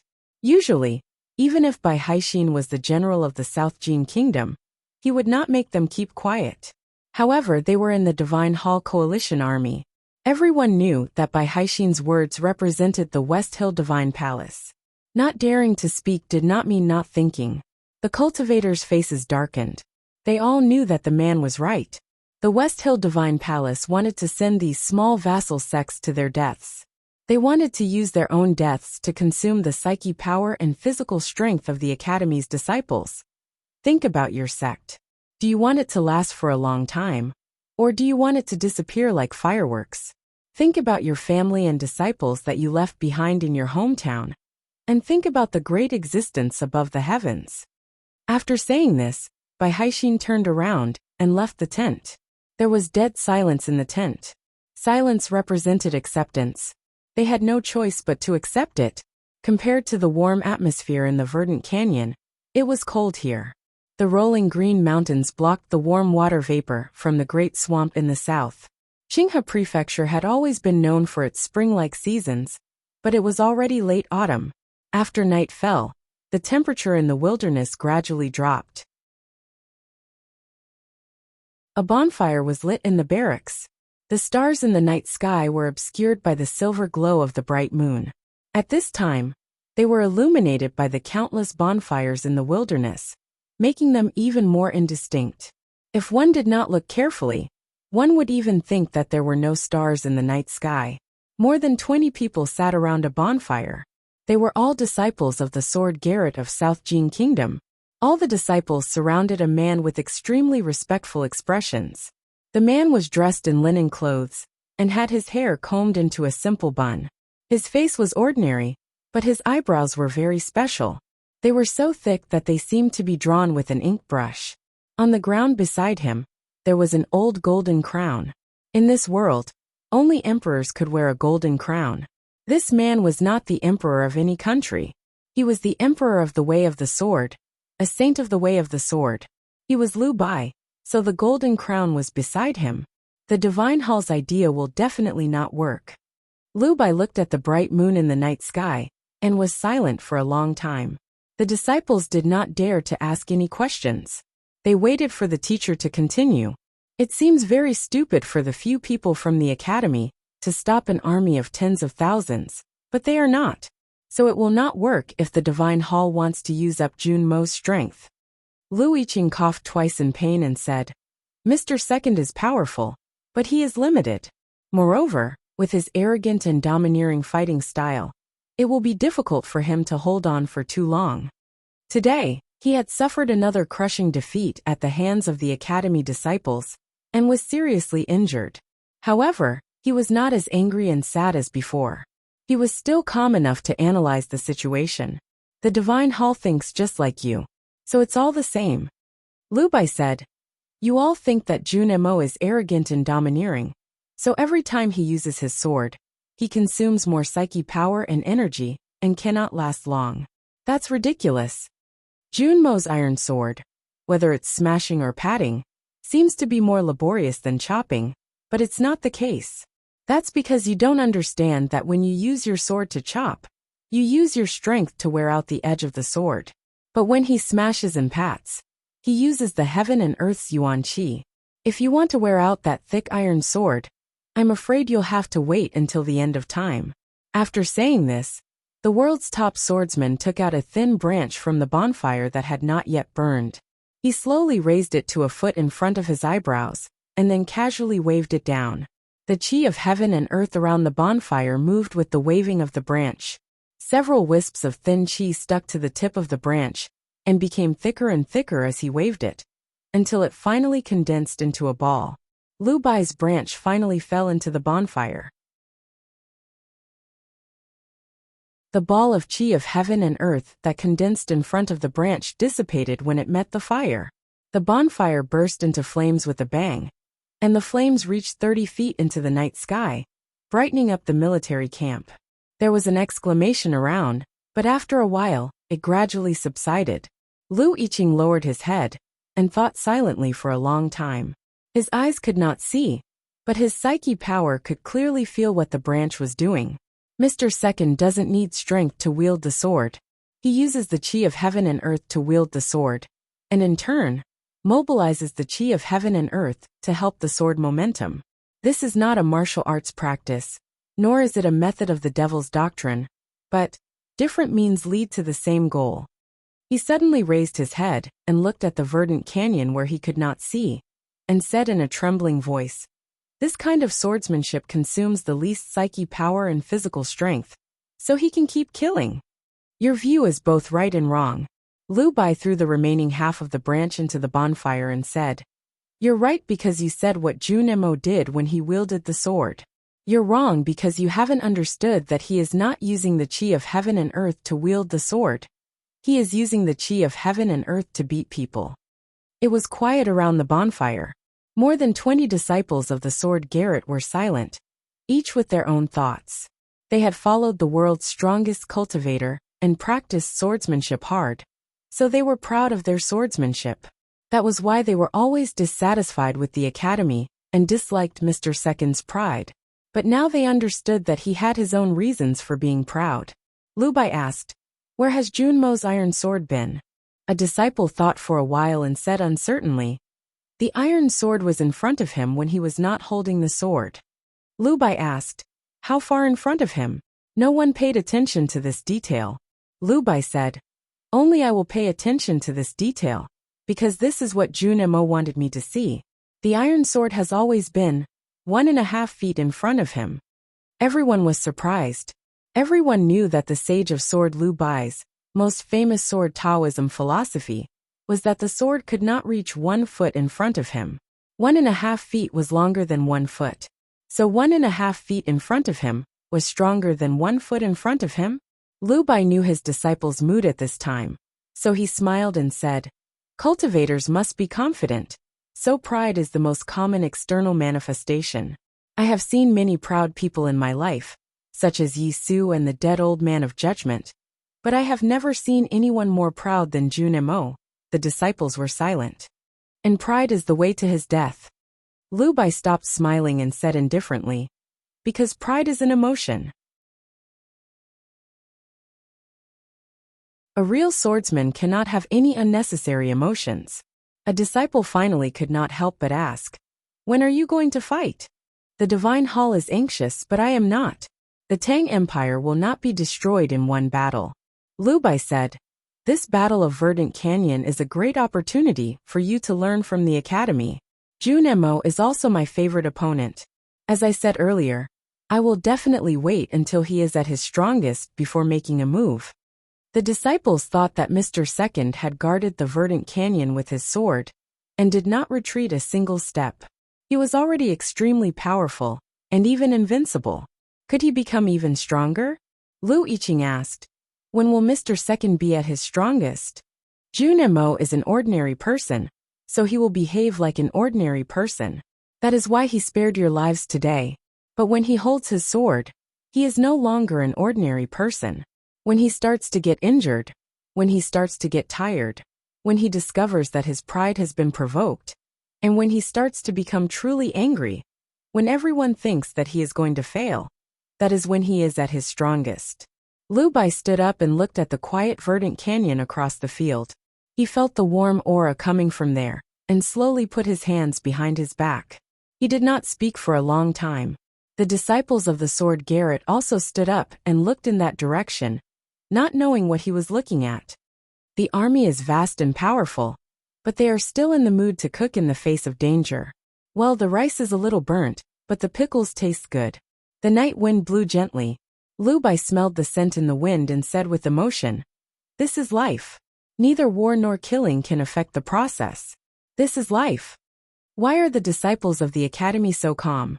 It is not because they are confident, but because they are doing what they want to do, and doing what makes them happy. So they take it for granted. My sword can take it for granted, but I can't live like them. Lu Bai looked at the verdant canyon and said with a smile, "The academy is really a magical place. It is a pity that the headmaster is gone. Otherwise, I would like to live there for a few years. The second day of the Battle of Verdant Canyon. The sky was gloomy, and it seemed to rain. The smell of blood in the field was getting stronger. The millet porridge in the pot was also very fragrant. Everyone praised the pickles Sang Sang had made in the back of the mountain years ago, and began to eat the porridge. They drank with great vigor. After finishing the porridge, they helped second brother put on his armor. Second brother walked to the field with his iron sword in hand. Seventh sister did not sleep well last night. She rubbed her tired eyes and said, "Be careful." Today she was full of porridge. Everything was fine. I recommend a book called God of Heaven, book number 250-7930. It was written by an old acquaintance. Please support it. To be continued. If you like this work, please come to Chidian.com to vote for me. Your support is my biggest motivation.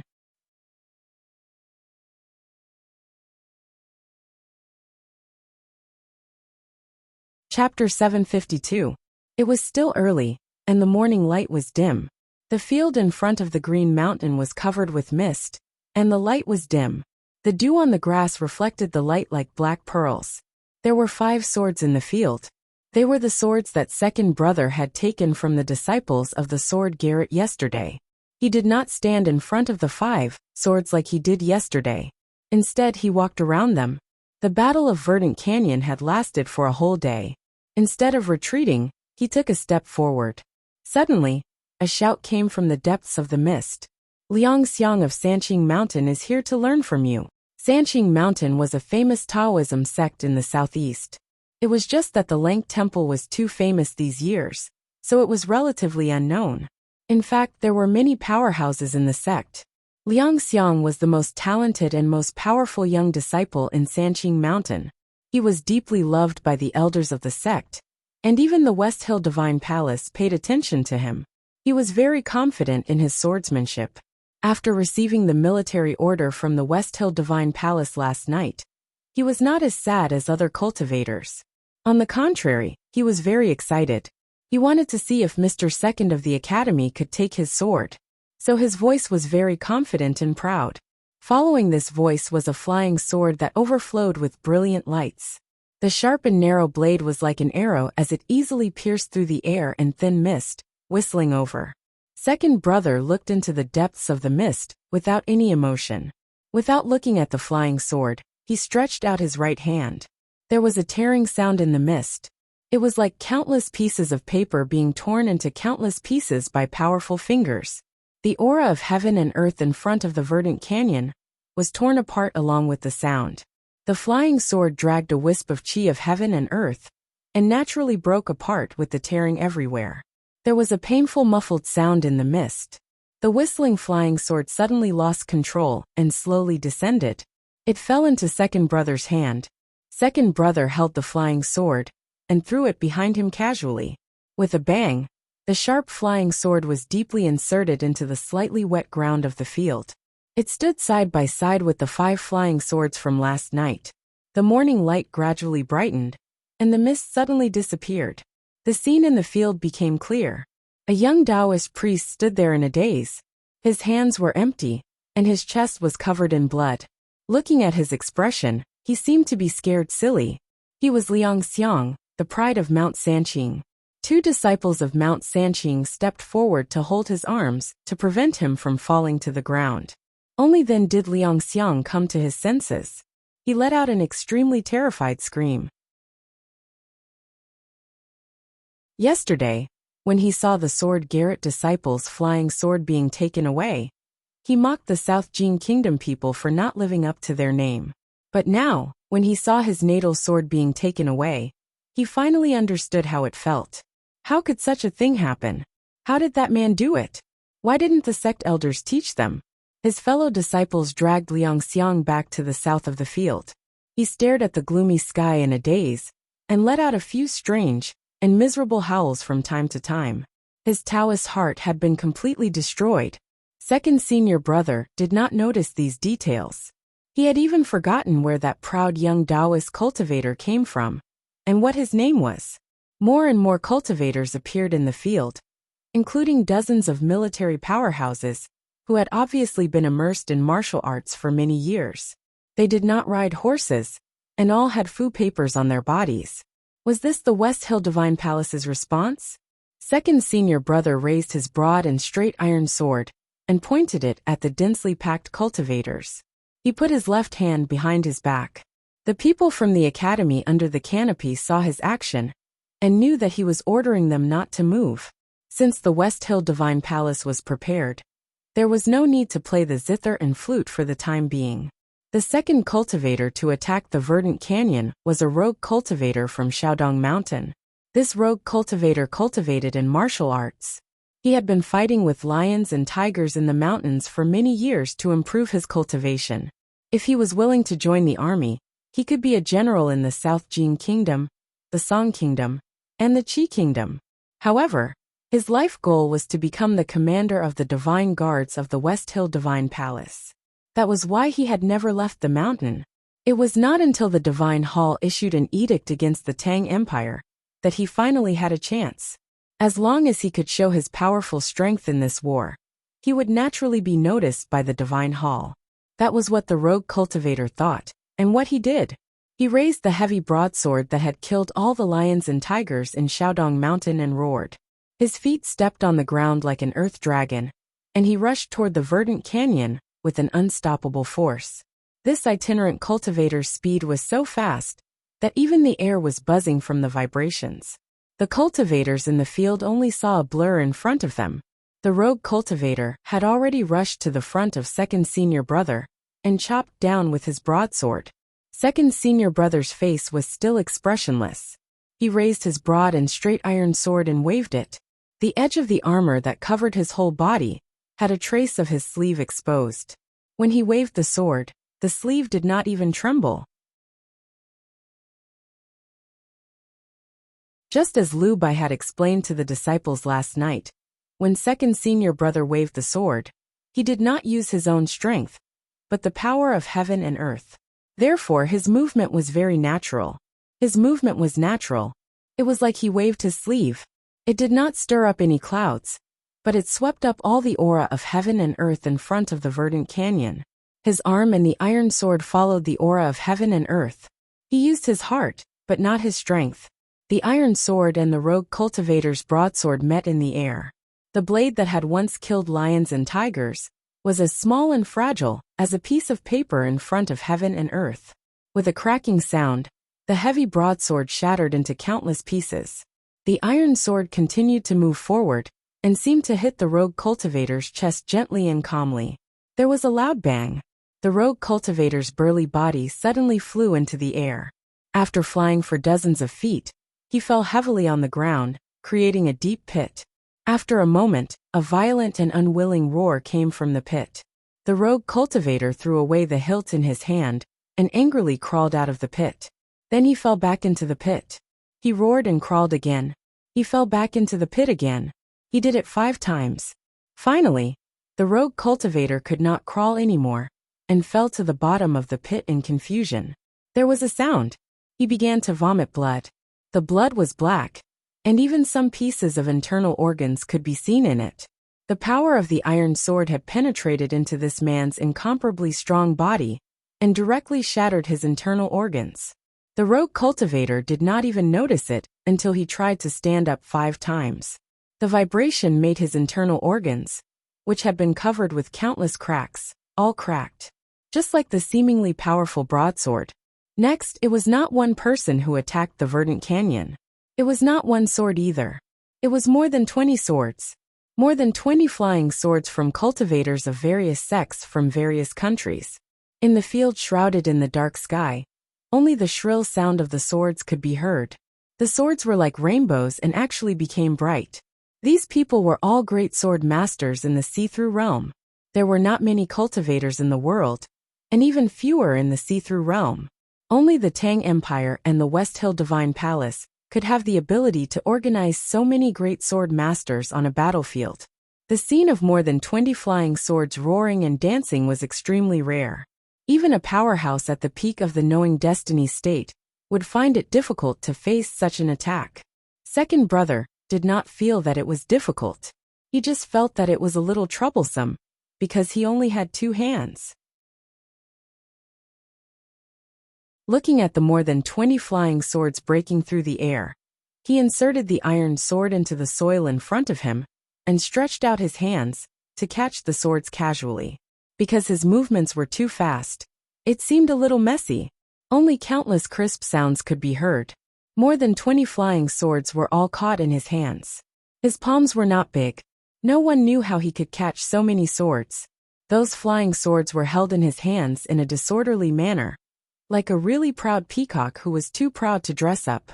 It was really messy for a moment when it woke up, and casually spread its tail to dry its wings.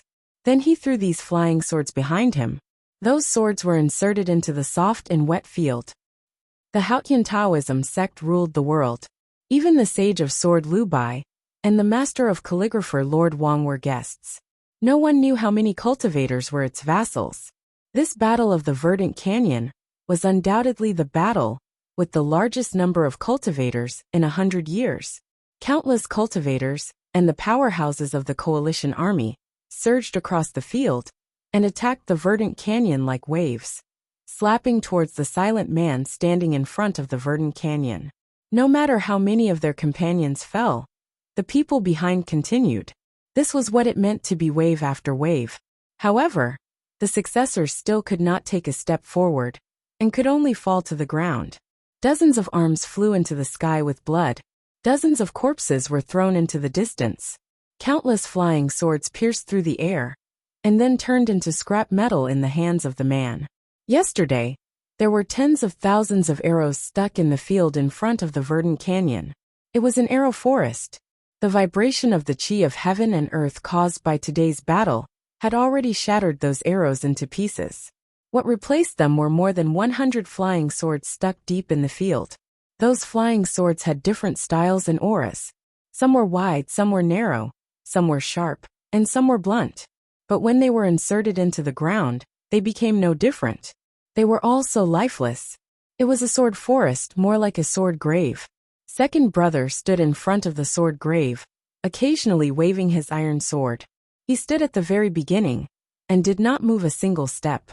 His eyebrows were still flat, not even raised for a moment. He did not show anything shocking. He just calmly and silently waved his iron sword.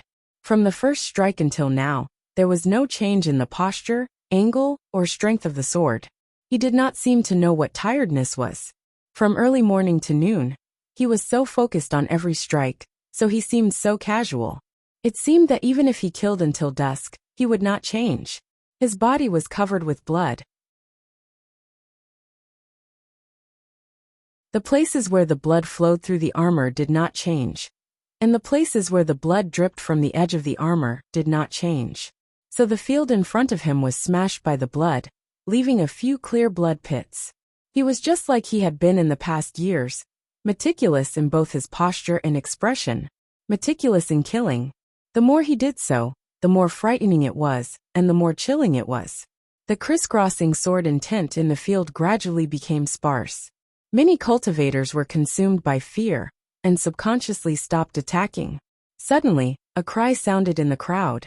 No one knew which sect the cultivator was from, but he was so scared that he cried. No one thought of laughing at that person, because looking at the iron sword that was dripping with blood, everyone wanted to cry very much. That's all for today. There may be fewer updates in the next few days, because the end of the year is approaching. I have to pick up my in-laws when they come back tomorrow, and I have a lot of things to do. Then there will be fewer updates in February. Because of the new year, there will be fewer updates. In order to avoid people saying that I will cross after crossing, I will increase the number of updates every month in March, and make it clear before the month to avoid pressure and commitment. Another thing I want to report to everyone is about the annual selection, which is mainly the selection of the alliance leader. Although F and Old K may not really care about this, they are now in the top 10 of the alliance leader selection. I hope that everyone who has votes in their hands can support them. I would like to take this opportunity to thank everyone for their kindness and generosity over the past year. I won't say much else. I will write a good book to repay everyone. Thank you for your hard work. In addition, I still like Junimo the most. so I will write more about this part. I have been holding back for a long time, just to write about the Battle of Verdant Canyon.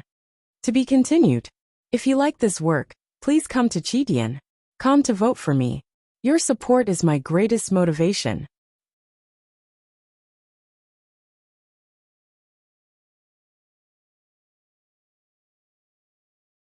Chapter 753. In front of the Verdant Canyon, the sword chi was everywhere.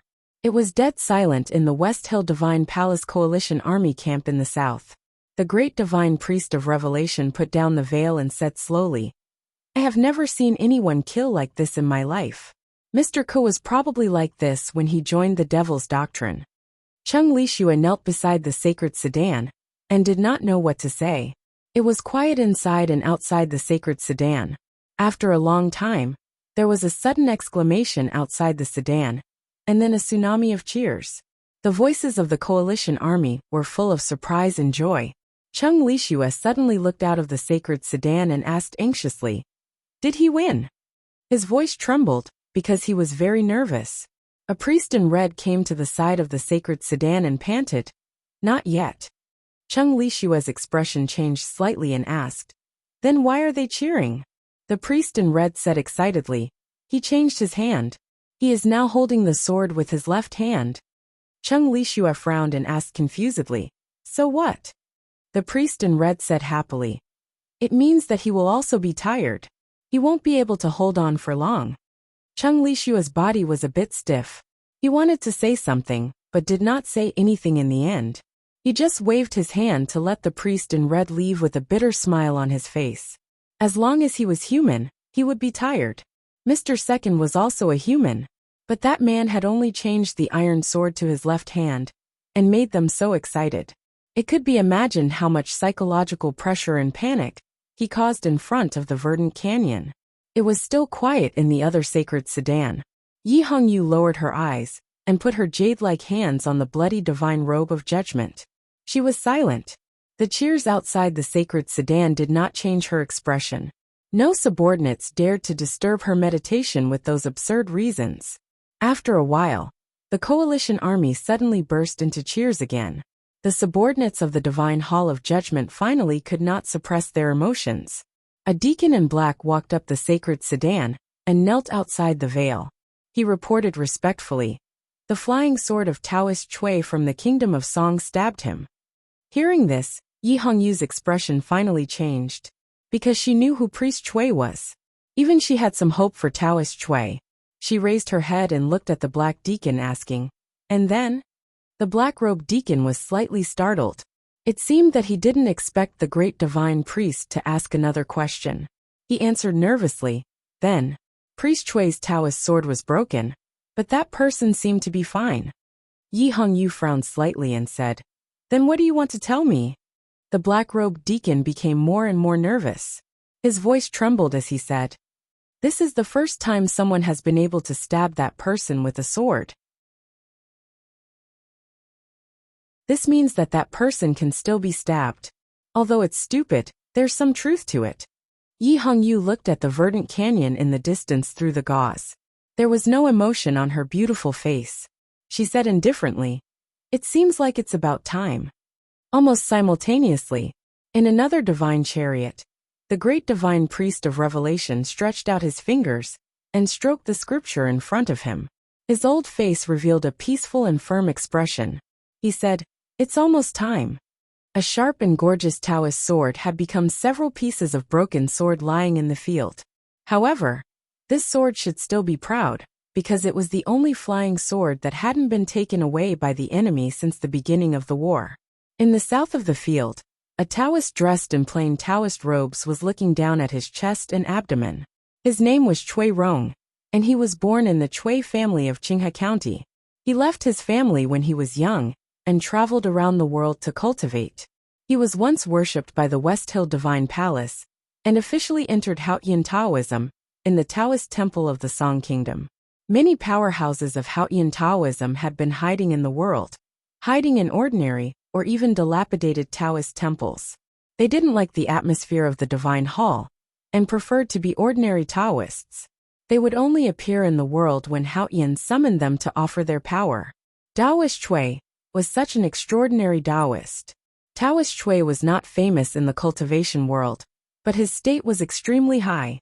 He had entered the knowing destiny state 10 years ago, and had his own position in Haotian Taoism, where powerhouses gathered. However, he only made one move today and didn't do anything else. He looked down at his chest and abdomen quietly, because his sword had been broken. There was a very deep sword wound on his chest and abdomen. It was a horrifying big bloody wound. The wet and soft intestines and other internal organs were squeezed out of the big bloody wound. It was a little slow at first, but it became faster and faster as time passed. Finally, it was like flowing water. Taoist Chui quietly watched his internal organs flowing out of his body. He didn't raise his head until the whole process was finished. He asked, "Mr. Second's swordsmanship is the most rigorous art in the world. The previous sword cut 4 inches into my body, not a bit deeper or a bit shallower. Of course, it was intentional." Second brother said, "Exactly." Taoist Chui said, "The Academy values kindness and forgiveness. Why do I have to suffer so much before I die?" Second brother calmly said, "Because I know your surname is Chui." Taoist Chui understood and said, "Mr. Second should know that I have little contact with the clan." Second brother said, "I want to use your death and pain to express the Academy's attitude." Taoist Chui asked, "What attitude?" Second brother said, "The 7 families of Qinghe County."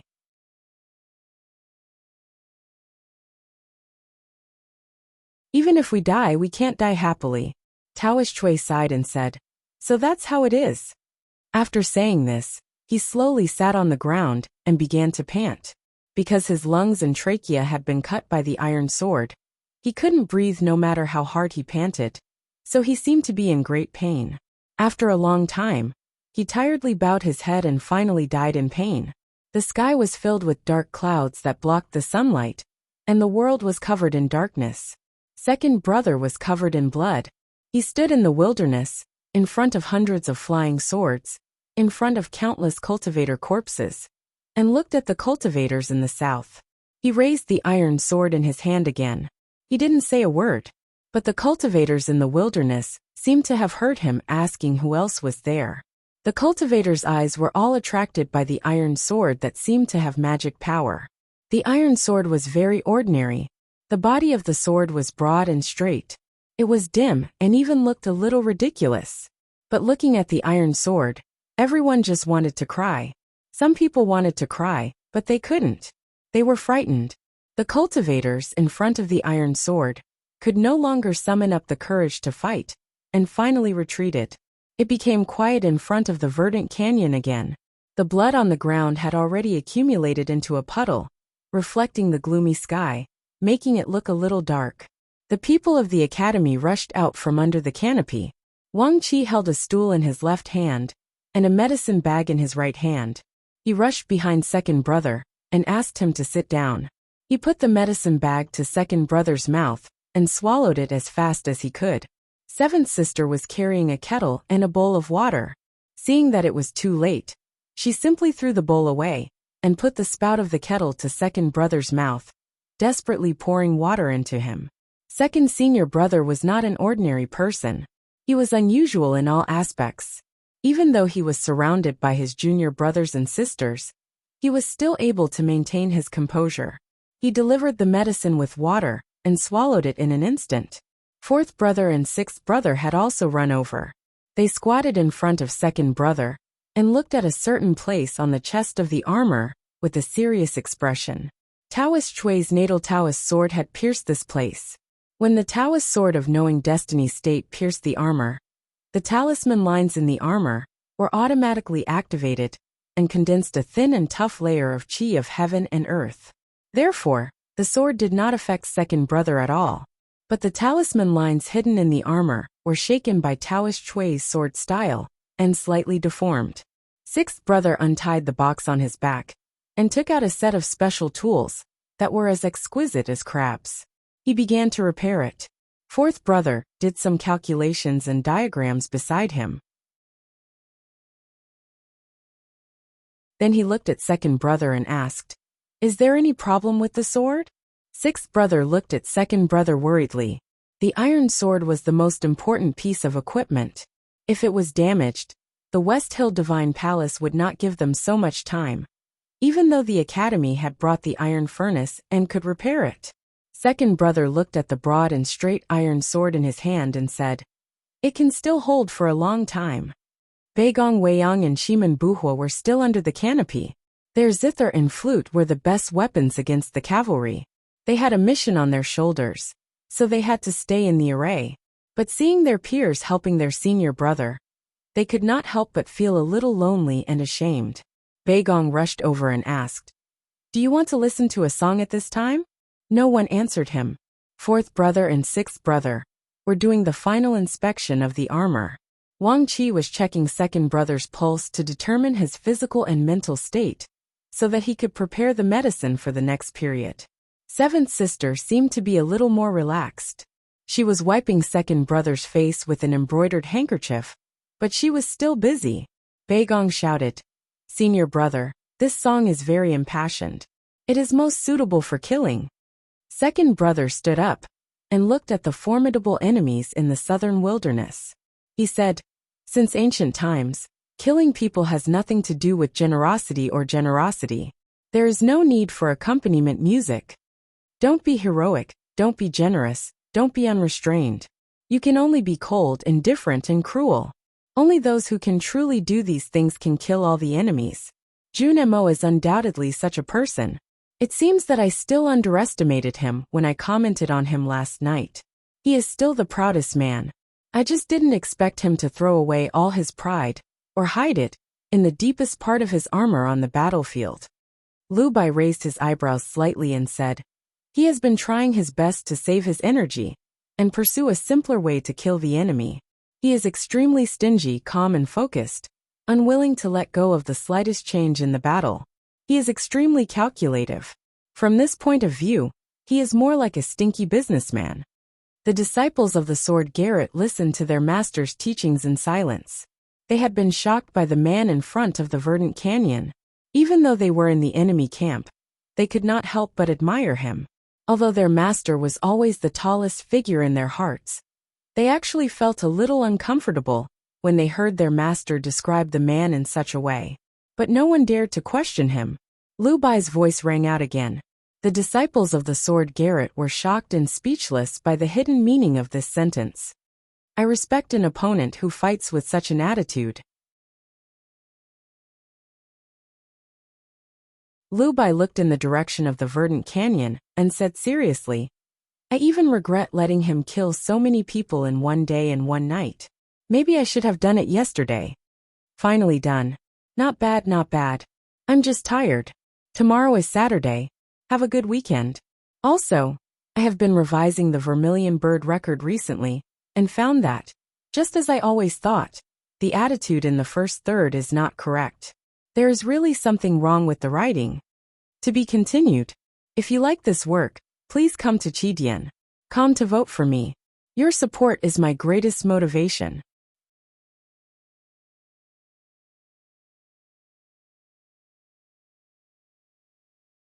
Chapter 754. Lu Bai stood up. The disciples of the sword Garrett were stunned. They thought of what their master had said, and knew that he would not wait any longer. This meant that the most powerful battle in the cultivation world was about to begin. However, at this moment, the veil of the divine chariot fluttered, and Yi Hongyu walked into the field. The West Hill Divine Palace Coalition army was in low spirits. When they saw the blood-red figure in the field, they became silent and then burst into thunderous cheers. Yi Hongyu was the real genius of Haotian Taoism. She had suppressed Prince Long Qing a few years ago. She was the last opponent Ning Ke wanted to face. Chen Pippi still held the record of being the youngest person to enter the knowing destiny state. But if she wanted to, she might be able to do it before Chen Pippi. This did not sound convincing, but it turned out that she could always do something she wanted to do, such as becoming the great divine priest of judgment. Seeing Yi Hongyu appear in the field, Lu Bai put his hands behind his back and stopped moving forward. Lu Bai had never liked the bigwigs in the West Hill Divine Palace, including the hierarch lord. But he had always liked or rather admired Yi Hongyu. It was not because of him that Yi Hongyu could sit on the seat of heavenly black jade of the divine hall of judgment. The paper sword in the letter was drawn by Lu Bai himself. It was also because he knew that Yi Hongyu had never been confined to the realm of that sword. She had already mastered Haotian Taoism divine skills. Lu Bai still thought that Junemo was stronger than Yi Hongyu, but he thought that Yi Hongyu still chose to fight after Junemo said that she was no match for him. So she must be able to win. He wanted to know what Yi Hongyu would do. More importantly, he wanted to know the outcome of the battle between her and Junemo. So he chose to watch the battle again. The morale of the West Hill Divine Palace Coalition Army was extremely low because of the iron sword outside the Verdant Canyon. They did not cheer up until Yi Hongyu's figure came into view. Yi Hongyu walked to the Verdant Canyon and stopped in the middle of the field. Waves of cheers came from behind her, getting louder and louder, and then suddenly stopped. Countless eyes fell on the blood-red divine robe of judgment on her. They were extremely nervous and expectant. Her appearance had such a great impact on the morale of the coalition army. The most important thing was her identity as the West Hill Great Divine Priest. Even though she was the youngest Great Divine Priest of Judgment in the history of the West Hill Divine Palace. The Great Divine Priest of West Hill must be the Great Divine Priest revered by countless cultivators of Haotian Taoism. He was the god in the hearts of millions of believers of Haotian in the world. Who would think that a god would be defeated by a mortal? There were faint movements in the Divine Hall Coalition Army camp. Tens of thousands of people poured out of the camp and came to the forefront of the battlefield. They held long spears and iron spears in their hands and looked at the scene in the wilderness excitedly. The cheers and chatter had stopped. The world was silent. A knocking sound suddenly rang out. That was the sound of the end of the spear colliding with the wilderness. More and more people were hitting the ground with weapons in their hands, and the sound was getting louder and louder. Tens of thousands of spears and iron spears collided with the ground, causing it to shake. In the beginning, the sounds of countless weapons colliding with the ground were dense and messy. Then it gradually became orderly, and the rhythm became faster and faster. In the end, it became the heaviest sound. Boom! The drumming finally condensed into a thunderous roar. At the moment when the thunder roared, Yi Hongyu drew her sword. Facing such a terrible opponent like Junemo, she had to use her strongest sword. At the same time, her black hair that was bound by the golden divine crown was blown back by the strong wind. Her eyes suddenly brightened, and the divine starlight in the deepest part of her eyes began to burn fiercely. The purest soul could be seen dancing in the golden flame. However, the Taoist sword was still in her hand, even though she had drawn her sword. The thin Taoist sword did not turn into a rainbow and fly to the verdant canyon, nor did it disappear in the wind. She held it in her hand and pointed it at the man in the verdant canyon. She did not draw her Taoist sword, but the sword had been drawn. The sky was gloomy. The wilderness in front of the green mountain was very dark. Suddenly, tens of thousands of white turbulence appeared between heaven and earth, piercing the verdant canyon. A streak of white turbulence was a sword mark. She used the divine starlight to see through the aura of heaven and earth, and sent out sword marks with the Haotian divine skills. There were hundreds of sword marks on the ground of the wilderness, crossing the corpses and blood, and pointing to the verdant canyon. More sword marks went straight up to the sky, and even into the dark clouds. Then, like feathered arrows, they fell in a perfect arc, still pointing to the verdant canyon. These sword scars were closer to the sky. They absorbed the heavenly light emitted from the clouds, and refracted the heavenly light into rainbow-colored rays. They looked like real lightsabers. It was beautiful like a dream. Countless sword marks with a holy and solemn feeling came out from the tip of the Taoist sword in Yi Hongyu's hand. Then some were quiet, some were swift, some were straight up to the sky, and some were still on the ground, piercing Junemo. Seeing this incredible scene, the West Hill Divine Palace Coalition Army camp burst into cheers again. Lu Bai frowned slightly, a little puzzled. Junmo's armor was the best armor in the world. Even if it was stained with blood and dust a moment ago, it only needed to be blown by the wind for a while to become as clean as new. The bright armor was like a mirror, reflecting the scene between heaven and earth. The gloomy sky in front of the green mountain, the wilderness dyed red by blood. There were also hundreds of holy and solemn sword marks. With the dark sky as a curtain, those bright sword rainbows looked very beautiful. It was like a grand fireworks display. The fireworks on the armor were getting brighter and brighter, which meant that the sword marks were getting closer. Second brother looked up at the sky and did nothing. In the eyes of many, it was only a moment, but in fact he had been waiting for a long time. He had been waiting for the tens of thousands of sword marks to finally become one sword. However, that moment never came.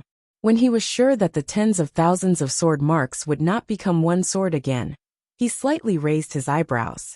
Since the beginning of the battle, there was no change of emotion on his face. This was the first time, because he did not understand why Yi Hongyu had used so many swords. At the state that he and Yi Hongyu were in, they both knew what real power was. Beauty was not power, like the fireworks on the armor. Holiness was not power, like the divine light in her eyes. Magnificence was not power, like the hundreds of sword marks between heaven and earth that amazed thousands of people. Concentration was power. The fireworks formed by countless swords were based on Yi Hongyu's profound West Hill divine skills. It looked grand and spectacular, but because of that, it could not be absolutely concentrated. Although the heavy rain in Chang and in summer was huge and frightening, it came and went quickly.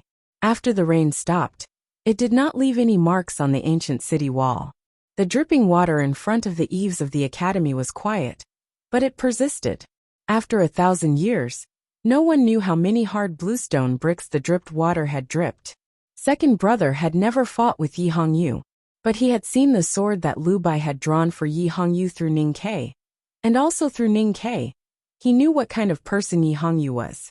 In his opinion, this little girl who had just comprehended Liu Bai's sword style and dared to enter the divine hall of judgment was undoubtedly the strongest of the new generation. She was stronger than Pippi, stronger than Ning Quebec. Then it was impossible for her not to understand what real power was. Her most powerful sword strike was definitely just one sword strike. It could not be so many swords. Second brother had been waiting for Yi Hongyu's swords to become one, because he had decided to defeat her when she used her most powerful sword. That was the only way he could be happy. However, Yi Hongyu did not do so. He did not understand why she did not do so. Even if she used her most powerful sword, second brother was confident that he could defeat her. But now her sword was tens of thousands of swords, which meant that she had lost in advance. Because she could not find a chance to win. Second senior fellow apprentice suddenly understood. Yi Hongyu did not think about winning today's battle. For the final victory, she could calmly give up her pride. Is this also a kind of pride? Second brother thought. Then he looked at the tens of thousands of sword marks coming to the verdant canyon and said, "Is this the confinement?" He raised the iron sword in his hand and slashed at the confinement divine array, made up of tens of thousands of sword marks. He looked serious.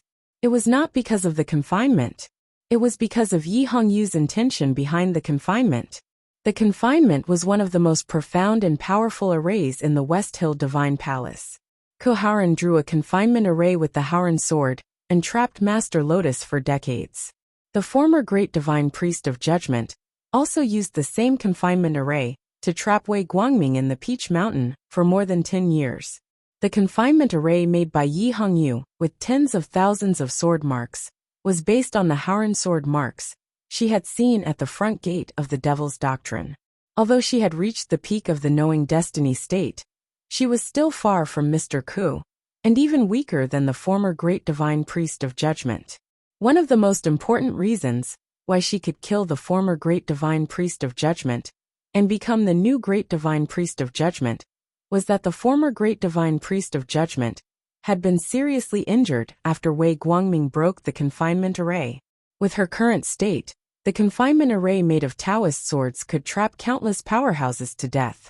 But it was not enough to trap second brother of the academy. This meant that she would definitely lose this battle. But she was not afraid of losing. Just as second brother finally understood, she did not want to win today's battle. It was very shameful for a great divine priest of West Hill to lose in front of hundreds of thousands of believers. But she did not care. Although her confinement array could not trap second brother forever, it could at least trap him for a while. That was what she wanted. A moment was enough for the West Hill Divine Palace Coalition Army to do many things. For example, charging with thousands of cavalry. And when the sound of zither and flute came from the verdant canyon, in the sacred sedan, the great divine priest of Revelation stretched out his finger and turned the West Hill scripture in front of him to a certain page. The number of chapters on Friday is wrong. These 2 days are the birthdays of my father-in-law and mother-in-law. This year is my mother-in-law's 60th birthday. It's a bit hard, and I feel sleepy while writing. I'm free tomorrow. There are 2 chapters tomorrow. To be continued. If you like this work, please come to Chidian.com to vote for me. Your support is my greatest motivation.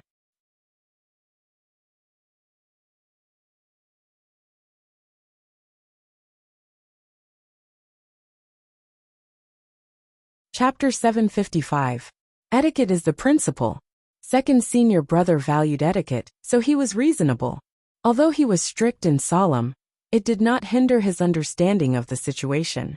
Thousands of sword marks fell from the sky and surrounded him, forming a dense confinement. His gaze had already seen through the divine array and landed on Yi Hongyu's robe of judgment. He had seen through her hidden intentions. Everything was within the plan of the West Hill Divine Palace. To be more precise, it was all within Yi Hongyu's calculations. Whether it was the arrogant Jun Mo or the calm Jun Mo, they would both choose to use their swords to defeat her. Thus, she succeeded in delaying Jun Mo's attack for a moment. After a short moment, the myriad of sword lights had formed a cage, and even if Jun Mo wanted to change his move, it was already impossible. She attacked with 10,000 swords, but it was the sword of no return. She took the initiative to cater to the opponent's thoughts and opportunities, and had the ability to turn the design into reality. The process of starting the battle could be said to be perfect. She abandoned the pride and dignity of the great divine priest of West Hill, and sought the first opportunity with the intention of seeking defeat. Then even second brother had to be imprisoned by thousands of sword lights for a while. The plains began to shake, and thunderous hoofbeats came from outside the sword curtain. Vaguely, one could see countless armored cavalrymen charging out of the Allied camp, their momentum shaking the heavens. The cavalry of the Divine Hall Coalition Army surged towards the exit of the verdant canyon like a tide. This was the fiercest attack by the West Hill Divine Palace Coalition Army since the beginning of the Battle of Verdant Canyon. Now that second brother was trapped in the confinement array, could the zither and flute in the verdant canyon still be as powerful as before? Under the canopy at the exit of the verdant canyon, Beigong Weiyang and Shimen Buhua quietly looked at the zither and flute in front of them. As they listened to the sound of hoofbeats, they slowly placed their hands on the strings or held the flutes. Beigong Weiyang's fingertips trembled slightly, and the faint sound of a zither left the string like an arrow. Shimen Buhua's body leaned forward slightly, and a dark flute sound came out of the pipe like water. At this moment, an aged voice resounded through the plains. The voice passed through the field and came to the exit of the verdant canyon. In the military camp in the south of the plains, the veil of the divine chariot fluttered slightly. An old voice rang out from the divine chariot. It was filled with a sacred and solemn aura that made people feel reverence. In the wilderness, preparing to depart, anyone who wants to go will be able to go. More than 10 red-robed god officials with profound realms sat cross-legged around the divine carriage. They calmed their minds and listened to the voice coming from the divine carriage. Then they repeated their prayers. The voice didn't stop. In the divine chariot, the great divine priest of Revelation looked at the scripture in front of his knees with an indifferent expression. He continued, "The seeds in the field are the food that Haoyin gave to the people. The voice in the valley is the call of Haoyin through the wind. March to the fallen land. Whatever Haoyin told the believers, you must do it." More than 10 red-robed priests devoutly repeated the scripture. The great divine priest of Revelation continued, "Those who use their voices to confuse people's minds and summon for Haoyin are all sinners. Together with the remaining sinners, they will be punished by Hao Yan's fury. The voices of the red-robed divine officials outside the divine carriage became more and more uniform and cold. You will suffer the punishment of Hao Tian's wrath. As soon as a few sounds came from the zither, and a short piece of music flowed from the flute, it was interrupted by the old voice that magically appeared in the verdant canyon. The academy disciples were well read. After hearing a few words, they recognized that it was the sentence of punishment in the covenant of the West Hill sect. Fourth brother's expression changed dramatically. He picked up the sand table in his hand and was ready to stir up the sand to disrupt the teaching. However, Hao Qian's teaching did not appear in detail.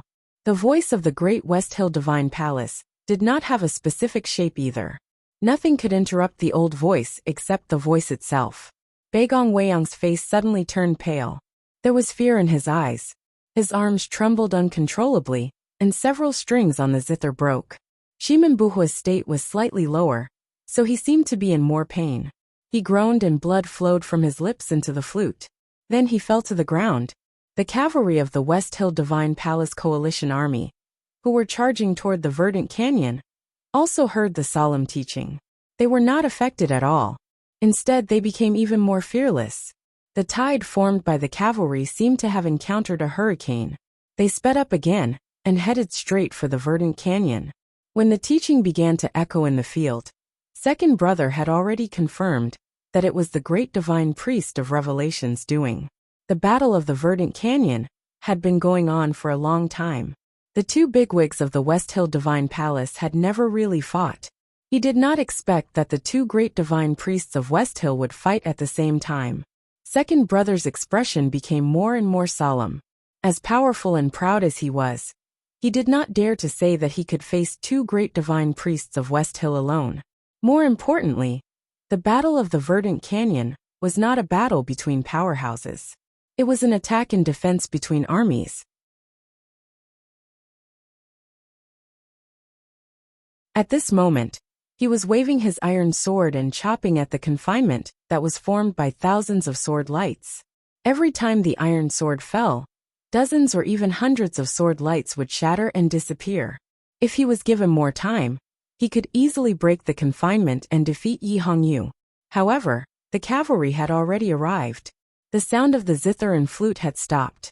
If he still focused on the confinement, his junior brothers and sisters in the verdant canyon would definitely be crushed by the cavalry. He could not allow that to happen. He could not afford to waste any more time in the confinement array. He had to break the array as soon as possible. However, no matter how powerful he was, how could he break the confinement in an instant? No matter how powerful the iron sword in his hand was, how could it instantly break the sword curtain formed by thousands of sword lights? So he withdrew his iron sword. He no longer tried to use the iron sword to break the confinement. He looked at Yi Hongyu outside the sword curtain and remained silent.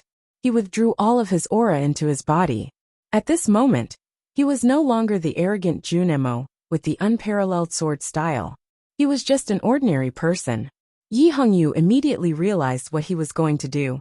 Her expression suddenly froze. The confinement that fell from the sky was formed by tens of thousands of sword lights. It was a marvelous and powerful array. However, the sword lights still carried their own sword style. When second brother withdrew all his aura and lowered the iron sword in his hand, no longer contending against the confinement formation, the sword curtain formed by tens of thousands of sword lights suddenly collapsed toward the center and pierced his body. He wanted to use his own body to resist the tens of thousands of sword lights. Only in this way could he escape from the confinement in the shortest time possible. However, even powerhouses of the devil's doctrine like Tang or Xiahou would end up in a miserable state if they tried to resist Yi Hongyu's thousands of sword lights with their bodies. Second brother's body was just that of an ordinary person. How could he resist it? With the collapse of the confinement and the arrival of tens of thousands of sword lights, the magnificent fireworks on the shiny armor suddenly became denser and brighter, as if it would be ignited in the next moment. In a very short time, the armor on second brother's body released countless talisman intents, which collided with the countless sword lights coming from the sky and stirred up countless terrifying turbulences of the chi of heaven and earth. Bang! Bang! Bang! Bang! Bang! Bang! The tens of thousands of sword lights fell on the surface of the armor, making extremely dense sounds of friction and cutting. Occasionally, there was a slight roar like a tiny thunder and lightning. It was extremely terrifying. The ground under second brother's feet suddenly sank, and more than 10 pieces of gravel were torn into powder. As for the grass that was stained with blood, it had already turned into flying ash and disappeared. The armor that covered his whole body shot out countless blazing rays of light. His whole body seemed to be burning, and no one could see clearly what was going on in the flames. The next moment, the wide and straight iron sword reappeared in everyone's sight. The iron sword cut through the countless sword lights and the friction flames on the surface of the armor, cut through the chilling air in the wilderness, cut through the whistling wind, and fell on Yi Hongyu's face. As the iron sword waved out, second brother's figure also appeared from the flames. He did not move forward. Instead, he took a step back. Since the beginning of the battle, no matter how many enemies he faced, he had never taken a step back. Now he finally took a step back. He did not take a step back because there was no way out. He took a step back because the younger brothers and sisters at the exit of the verdant canyon behind him needed his protection. The cavalry of the West Hill Divine Palace Coalition Army had already arrived in front of him. Second brother looked up, raised his sword, and began to kill again. There was still no extra emotion on his face.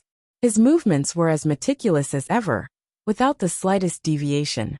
However, the armor had already become charred black and tattered. The divine robe of judgment danced in the wilderness and formed a blood lotus in front of him. The sword style that came from afar, with the unique chilling intent of the iron sword, destroyed the blood lotus and then disappeared. Yi Hongyu's face was slightly pale, and blood seeped from the corner of her mouth. The confinement array that she had made with thousands of sword lights had been broken by Jun Mo in such a way. This was something she had not expected, but there was no shock or disappointment on her face. Instead, there was a calm smile on her face. She stopped watching the battle at the verdant canyon and turned to walk to her divine chariot. She had achieved her goal. The main force of the academy defending the verdant canyon was, of course, Jun Mo.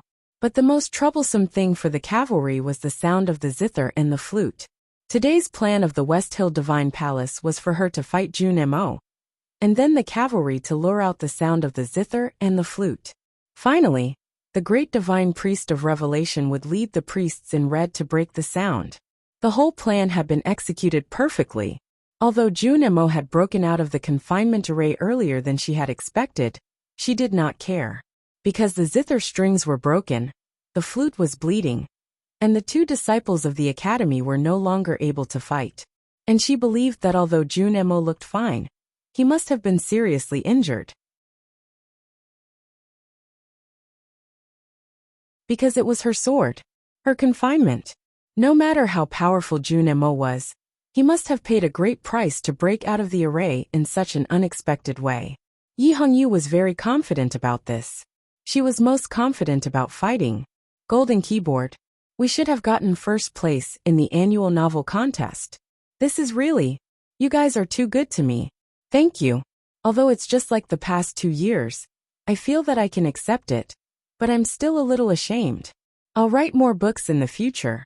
It's still the same old saying. Recently, I haven't been updating regularly. This is my problem. It'll be better from today onwards. I think it'll be very, very good until the end of the month. To be continued. If you like this work, please come to Chidian.com to vote for me. Your support is my greatest motivation.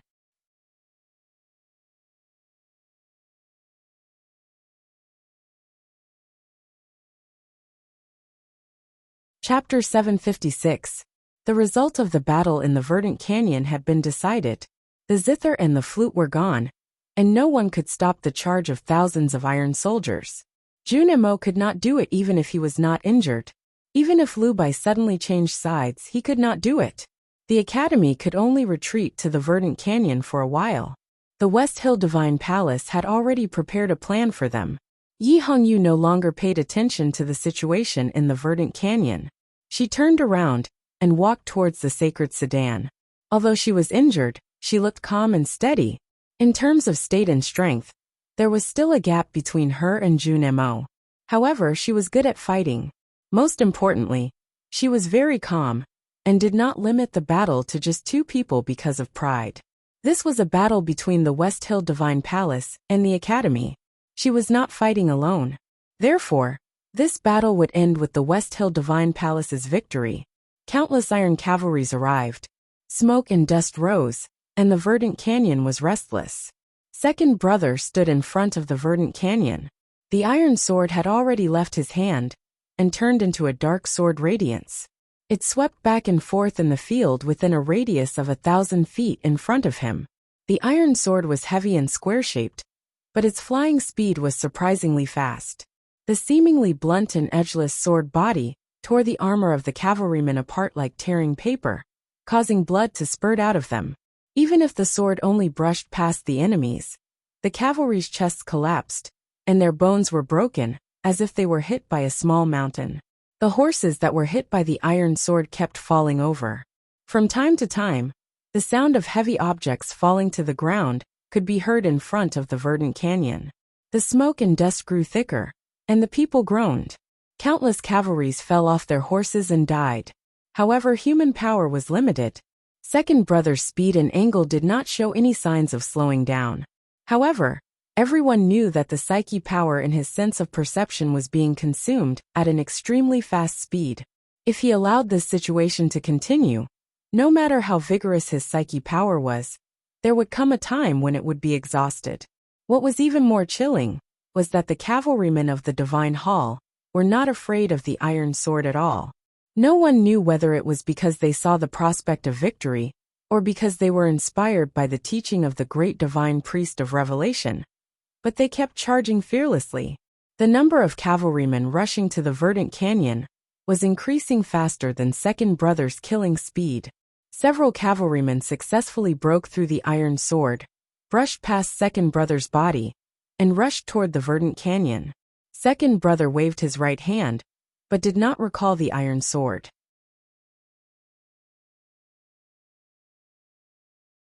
Instead, he directly controlled the iron sword to slash across the field outside the verdant canyon.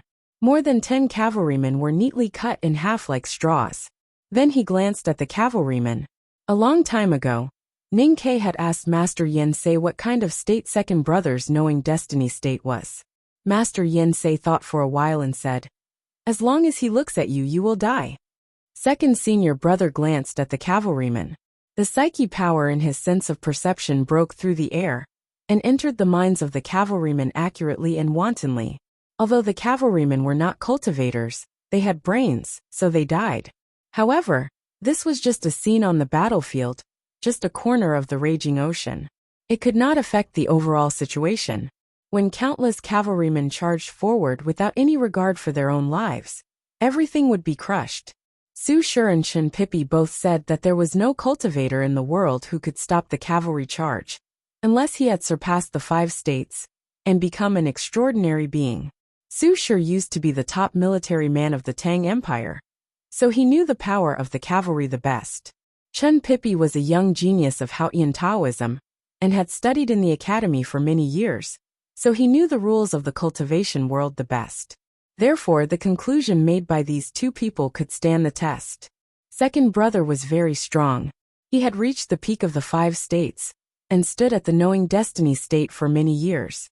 Even when facing the sage of sword Liu Bai, he had to challenge his confidence. However, he had not crossed the threshold after all. In front of thousands of cavalrymen, he waved the iron sword. His armor was scorched and tattered, and his face gradually turned pale. He looked like a black reef in the raging waves, and no one knew when it would collapse. No one knew whether the headmaster had done it intentionally or not. Anyway, the disciples of the second floor of the academy had been at the peak of their respective fields for many years. When they were together, they were the most perfect and powerful combination. The combination of the second floor of the academy could fight against powerhouses like the Abbey Dean of the Jisho Abbey, or the chief monk of scripture, with a slight change. They could also stop hundreds of thousands of troops from advancing, just like in the Verdant Canyon. It was a pity that the whole world was fighting against the Tang Empire. The Academy, which could defeat any enemy once united, had to be exhausted, and was forced to split into several groups. Several people were fighting against the West Hill Divine Palace Hierarch, at the back of the mountain of the Academy. Eldest brother was fighting against the most powerful opponent of the Academy, although the disciples who appeared in front of the Verdant Canyon were equally powerful. They were not perfect.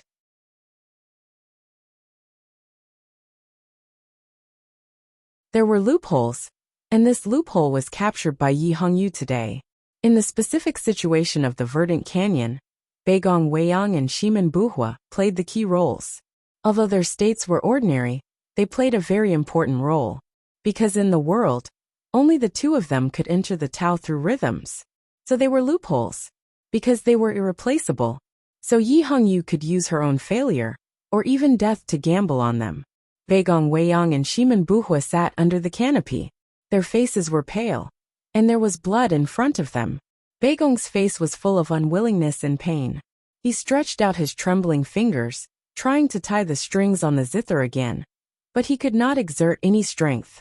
There was only one string left. Even if he could play it, how could he make a song? Wang Qi took 2 handfuls of pills, and nervously stuffed them into his senior brother's mouths. He said in a trembling voice, "I'm fine." Sixth brother held an iron hammer, and stood in front of the canopy. He silently looked at the battlefield not far away.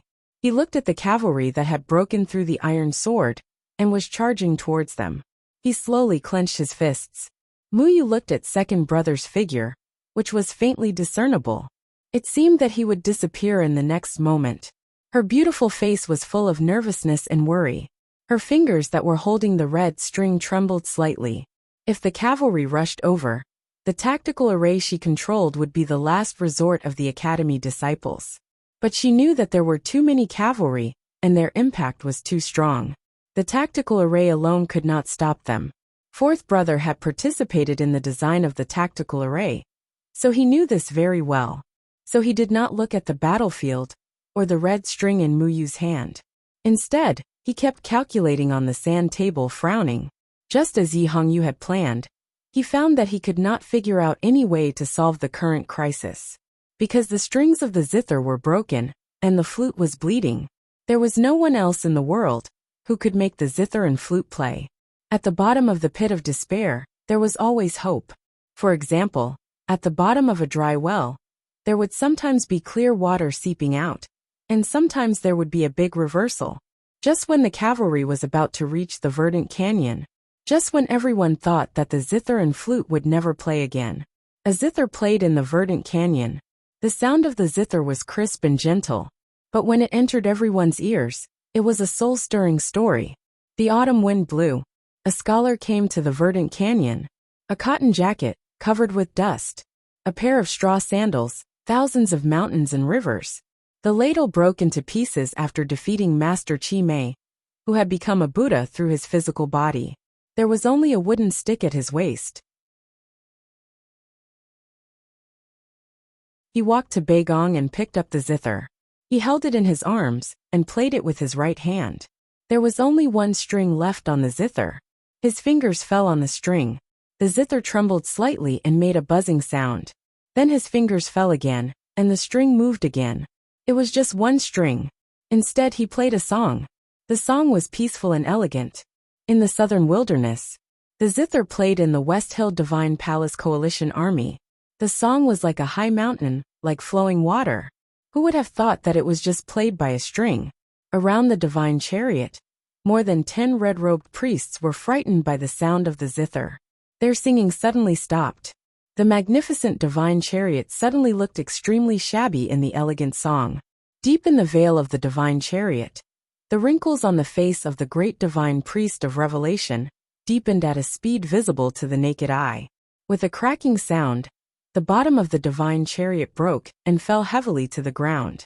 In front of the Verdant Canyon, countless cavalrymen landed heavily on the ground, accompanied by rumbling noises. The peaceful and elegant music had no killing intent, but it killed countless people in an instant. There was dead silence in the wilderness. Only the sound of the zither echoed. Everyone in the West Hill Divine Palace Coalition Army was shocked speechless. Yi Hongyu, who was still in the wilderness, suddenly turned around and looked at the verdant canyon with a look of disbelief. The great divine priest of revelation, who looked older than before, looked at the verdant canyon and murmured, "Why is he here? Where is the Abbey Dean?" Beside the quiet carriage, Lu Bai looked at the verdant canyon and said with emotion, "You are lucky to see Mr. First in action. What shocked me most was that he had learned to kill." The sound of the zither was faint and faded away. Until then, there were countless screams in the wilderness in front of the verdant canyon. No one knew how many cavalries and injured warhorses were entangled together, struggling desperately. Eldest brother looked at this tragic scene and was silent. Yi Hongyu did not make a mistake. Beigong Weiyang and Shimen Buhua were indeed the loopholes in the verdant canyon. No one in the world could replace the two of them, who had entered the way of temperament. But she did not know one thing. The disciples of the academy were not cultivating on their own in the back of the mountain.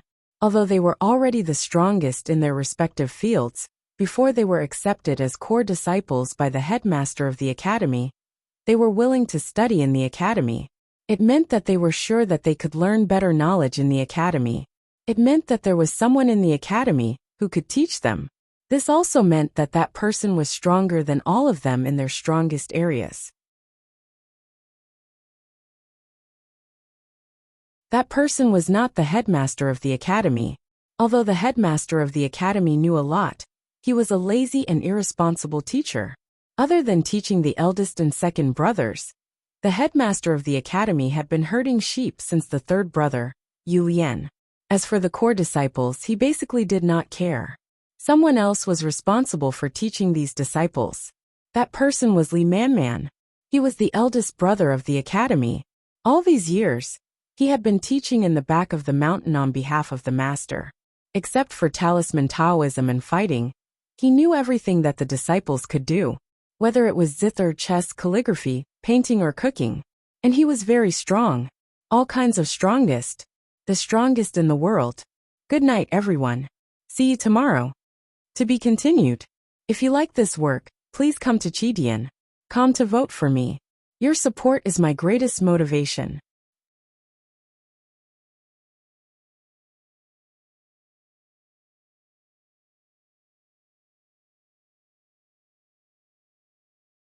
Chapter 757. Eldest brother put down the zither and clapped his hands, sending 2 streams of aura into Beigong and Shimen's bodies. Then he lowered his head and began to repair the zither and the flute. Jun Mo, covered in blood, walked back from the field and bowed to eldest brother.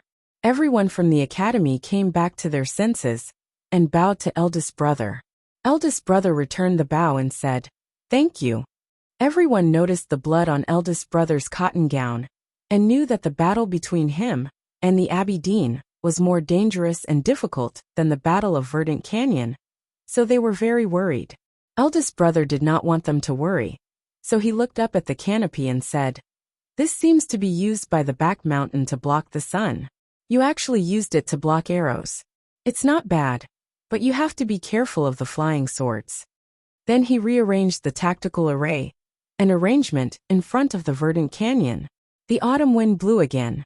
His cotton-padded robe was sliced open by the Taoist sword.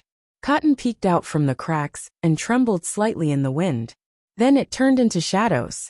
Eldest brother's figure disappeared under the canopy. In the field in front of the Green Mountain, Yi Hongyu summoned her Taoist sword to protect her Taoist heart. Her face was full of solemnity. She did not know if the figure would appear in front of her in the next moment.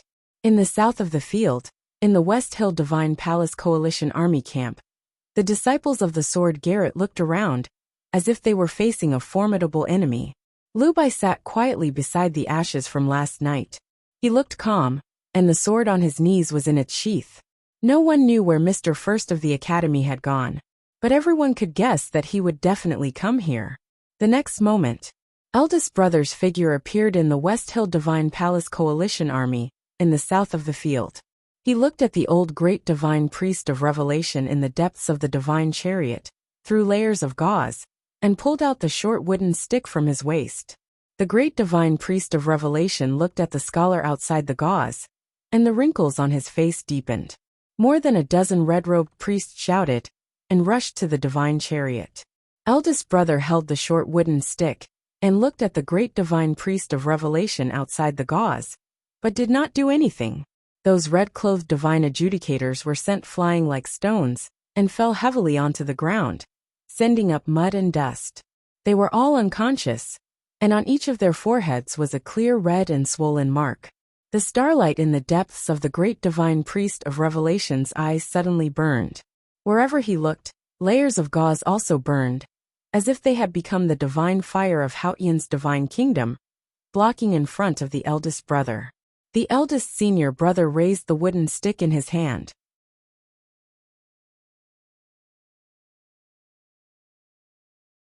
His cotton-padded jacket trembled slightly, leaving behind an afterimage. He still seemed to be quietly standing outside the divine chariot, standing outside the layers of burning gauze. At the end of the shadow, there was another Shen Lian. He had crossed the horrible divine fire, and came to the front of the great divine priest of Revelation. The great divine priest of Revelation looked at him and said expressionlessly, "Those who believe in Hautian," eldest brother said. "Z does not speak." The great divine priest of Revelation stopped talking. Eldest senior brother raised his cudgel and struck, looking at the wooden stick breaking through the air. The great divine priest of Revelation saw 4,892 possibilities in a moment. The scripture in front of him shone with boundless light. He hid his true form in the light. He did not hesitate to damage his Taoist heart to see the future, so he avoided the 4,892 possibilities. The eldest senior brother stood in front of him, holding the wooden stick, and striking down simply. This strike seemed simple, but it was actually very complicated. In this short period of time, the short stick had been swung 4,893 times. In the end, it was still a blow on the head. There was a dull sound of collision in the divine chariot. Countless turbulence of the aura of heaven and earth sprayed around like a hurricane. Those curtains that had been ignited by the divine fire instantly turned into countless charred butterflies, flying all over the field.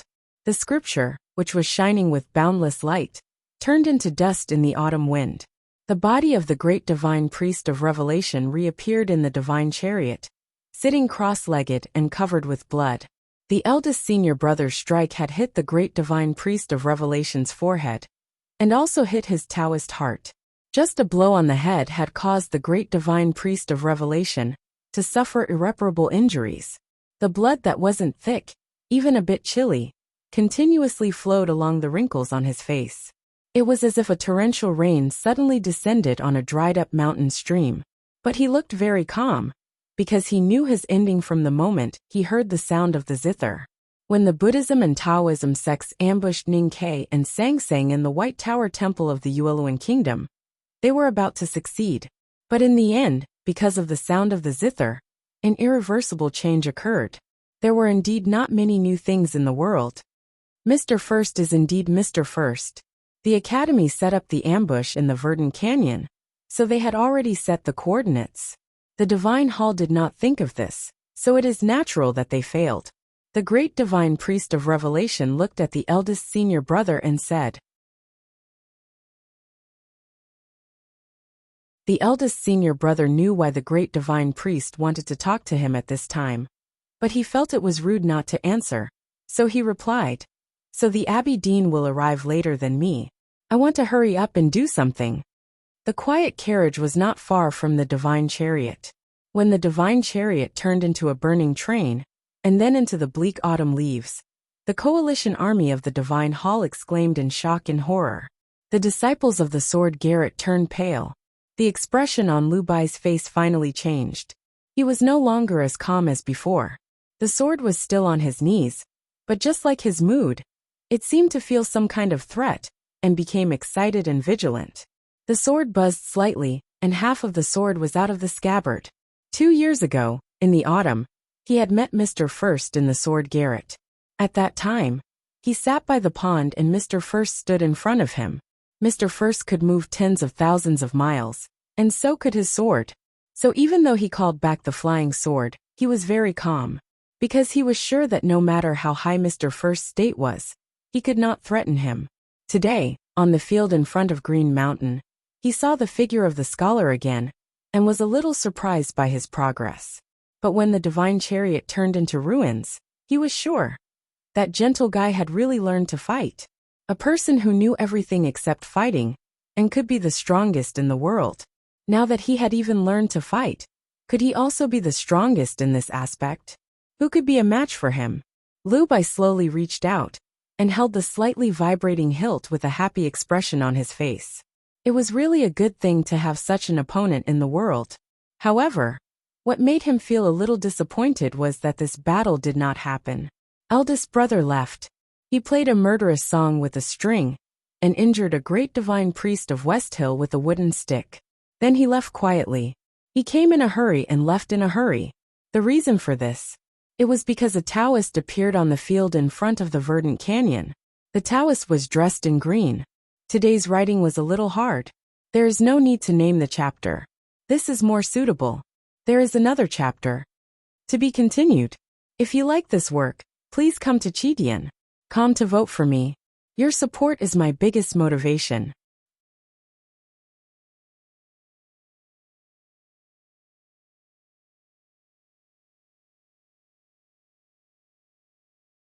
Chapter 758. In the past 2 days on the island, at the foot of Wa Mountain, in the town, in the city, in the green gauze tent, and many other places in the world, there were always 2 figures appearing one after another. The former wore a cotton-padded jacket, and the latter wore a cyan Taoist robe. This was a battle above the 5 states, a chase between distanceless states. Both of them were distanceless, but there was still a difference in their states. The eldest brother had bought some time in front of the verdant canyon today, because the academy had prepared in advance. But he knew that this time would be extremely short, so he left in a hurry. The moment his figure disappeared, the Taoist in indigo arrived in front of the verdant canyon. Countless pairs of eyes fell on the Taoist in indigo in the wilderness. This was the first time the Abbey Dean of the Jisho Abbey appeared in front of the world. Yi Hongyu knelt down to the back of the Taoist in indigo in the distance, and bowed her head respectfully. The sound of armor rubbing against each other sounded like waves of wheat. Many people knelt down. The disciples of the academy in front of the verdant canyon did not kneel or bow. They silently looked at the powerhouse of Haotian Taoism, slightly pale but firm. The second brother looked at the Taoist in indigo, walked out of the tent, and raised the iron sword in his hand. The Taoist in indigo glanced at him without any expression on his face. Then he turned to the southern wilderness, and looked at the burning divine chariot. He frowned slightly, and felt the subtle changes in the aura of heaven and earth. His Taoist heart suddenly showed signs of restlessness. It was not because the divine chariot was destroyed, nor was it because the great divine priest of revelation was seriously injured. For the secluded Jisho Abbey, only the belief of Haotian was really important. Even if the West Hill Divine Palace was destroyed, it was not a big deal. What made the Taoist in indigo uneasy was where the eldest brother's next journey would end. With his Taoist heart slightly disturbed, the Taoist in indigo knew that he had to leave immediately.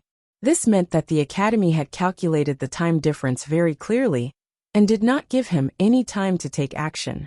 This was the goal that the academy had to achieve. The eldest brother appeared in front of the verdant canyon, and immediately turned the tide, destroying the most important combat power of the West Hill Divine Palace. If the Taoist in indigo had time to take action, how many disciples of the academy in front of the verdant canyon would have survived? This time difference was calculated by the eldest brother and the fourth brother after several nights of calculation. They believed that there should be no problem. However, they still underestimated the Taoist in indigo's strength. The strongest cultivator of the Taoist sect, the lonely man under Haotian. His realm was unfathomable and unfathomable. In the prior plan, the academy was sure that the Taoist in indigo had to chase after the eldest brother and leave without any time to attack. However, they did not expect that the Taoist in indigo could attack at the same time. The Taoist in indigo turned around and walked toward the southern wilderness. He casually waved his right hand behind him. As his footsteps landed on the soft soil, the harsh autumn air suddenly became cold.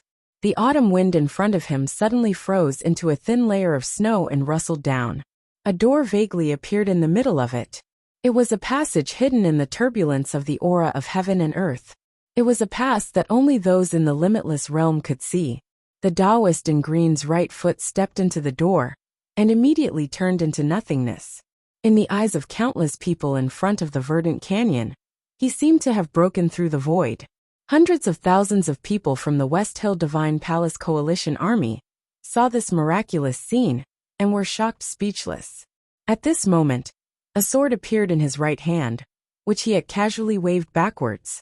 A sword condensed from air. The sword had already left his hand and pierced the thatched roof in front of the verdant canyon, which was covered with broken arrows. After the Taoist in indigo appeared, the verdant canyon became very quiet. The quietest person was second brother. He silently lowered his head and looked at the stone a foot and a half in front of him. He did not look at the Taoist in indigo, because he wanted to maintain his full fighting spirit and confidence. He also did not look at the iron sword in his hand, because a sword was not meant to be looked at. After the Taoist in indigo threw out the flying sword, second brother moved. He suddenly looked up and stared at the flying sword condensed from air. The iron sword in his hand trembled slightly. Could this iron sword, which had killed thousands of soldiers and horses, block this seemingly simple virtual sword? No one knew the answer, because the virtual sword displayed by the Taoist in indigo suddenly became real nothingness in front of Jun Mo. It quietly passed through the area where he was and returned to reality behind him, continuing to stab under the awning. This method seemed to make the Taoist sword enter the limitless state. It was really incredible. In the face of such an unfathomable flying sword, second brother did not show any shock or fear on his face. Instead, he slightly frowned and looked down on the opponent. This virtual sword was indeed clever, and the choice was indeed accurate. Since it was a sloppy sword before leaving, of course, the Taoist in indigo had to ensure that his sword could create the greatest lethality. Because this sword was a little sloppy, the Taoist in indigo let second brother go.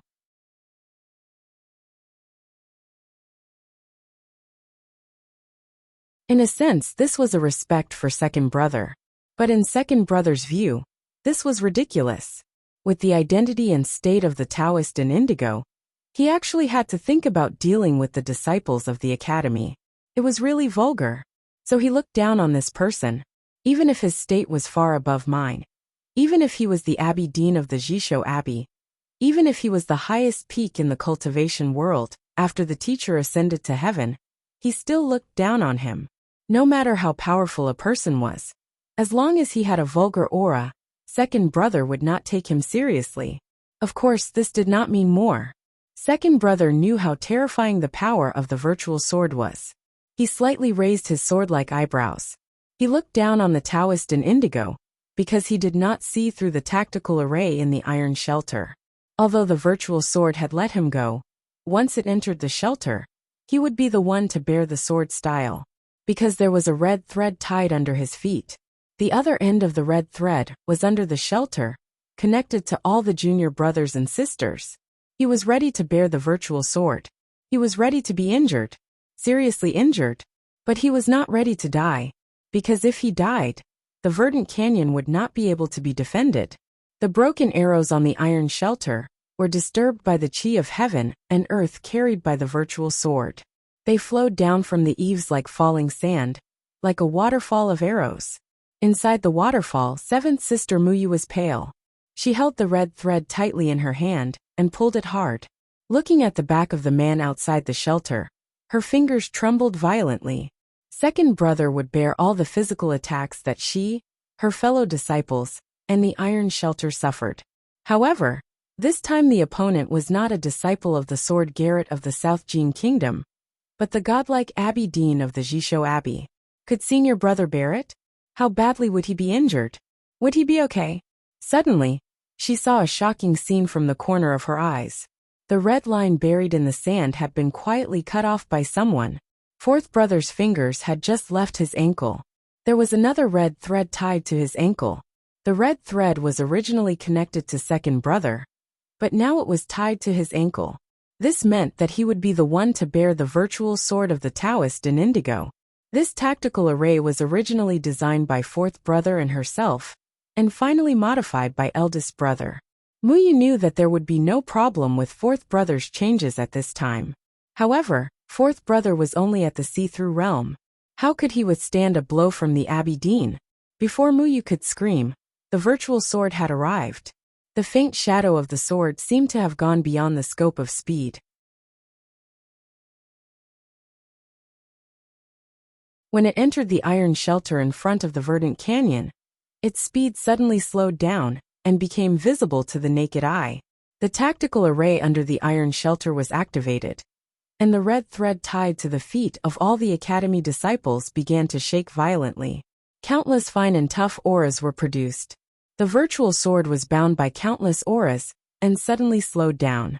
It was like the sly sword of Lu Yiqing, a knowing destiny state powerhouse from the sword garret. However, the gap between the Abbey Dean of the Jishou Abbey and Lu Yiqing was like heaven and earth. This seemingly random virtual sword was tens of thousands of times stronger than Lu Yiqing's sly sword. There was a tearing sound. That illusory sword broke through all the threads of aura, like it was breaking dry weeds and rotten wood. Then it pierced deeply into the yellow sand. The yellow sand was very fine. It was whiter than the fine sand by the sea and finer than the gravel by the river. It was extremely soft. Although there was sand in the field before the verdant canyon, it was absolutely impossible to find this kind of yellow sand. This kind of yellow sand could only be found in one place. In the sand table where fourth brother was always with him. The virtual sword pierced into the sand table. Fourth brother's face suddenly turned pale. He held the sand table high in front of him, and his hands trembled violently. This seemingly inconspicuous sand table had actually blocked the virtual sword of the Taoist in indigo. The virtual sword disappeared in the sand table and into the yellow sand. The yellow sand danced, and there were several big rivers. The yellow sand gradually fell, and there were steep mountains and rivers. Each sand was a world, and there was a world in the sand table. It was a very magnificent river and mountain. The illusory sword danced in the seemingly boundless rivers and mountains. Because of its magnificence and grandeur, it was difficult for the virtual sword to touch anything. Therefore, the horrible power of the virtual sword could not be released. The sword flew in the sand table, over the mountains and rivers, and the fields and sky. The sword flew very lonely. The figure of the Taoist in indigo was about to disappear in the void.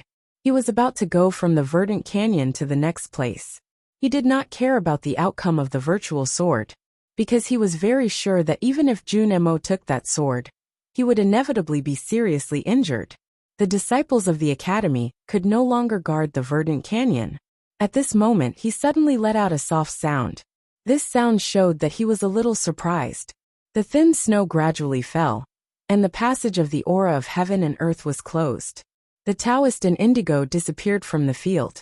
The words he said before he left were still echoing in the air. It's the river and mountain sandbox. The river and mountain sandbox was something in the ancient legend of the diviner Taoism.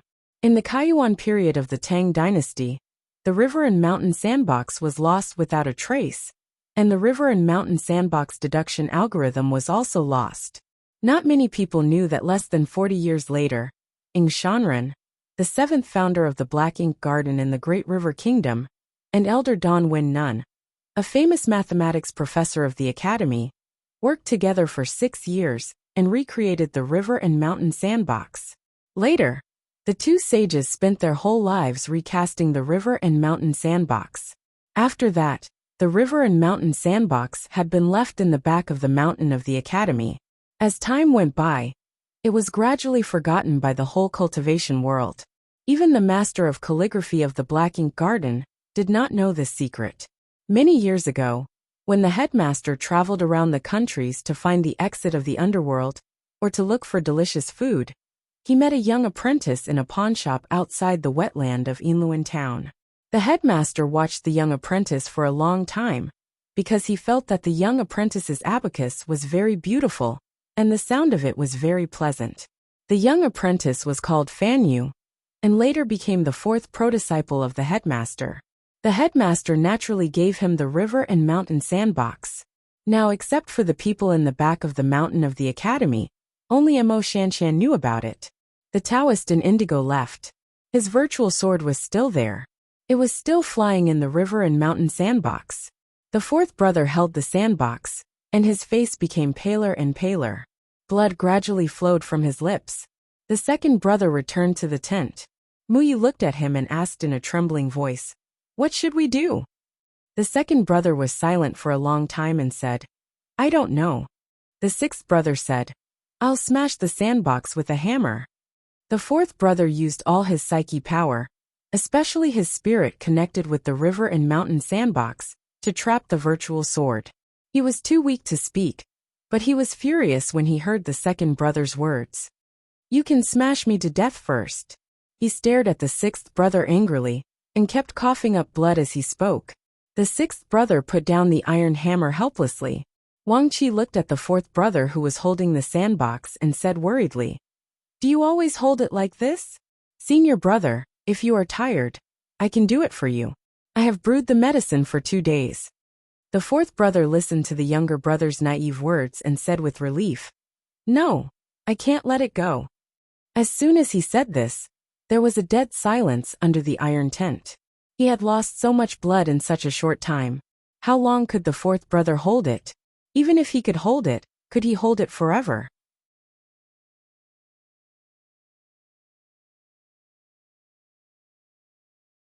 The second brother looked at him and asked, "Will the sword stop by itself?"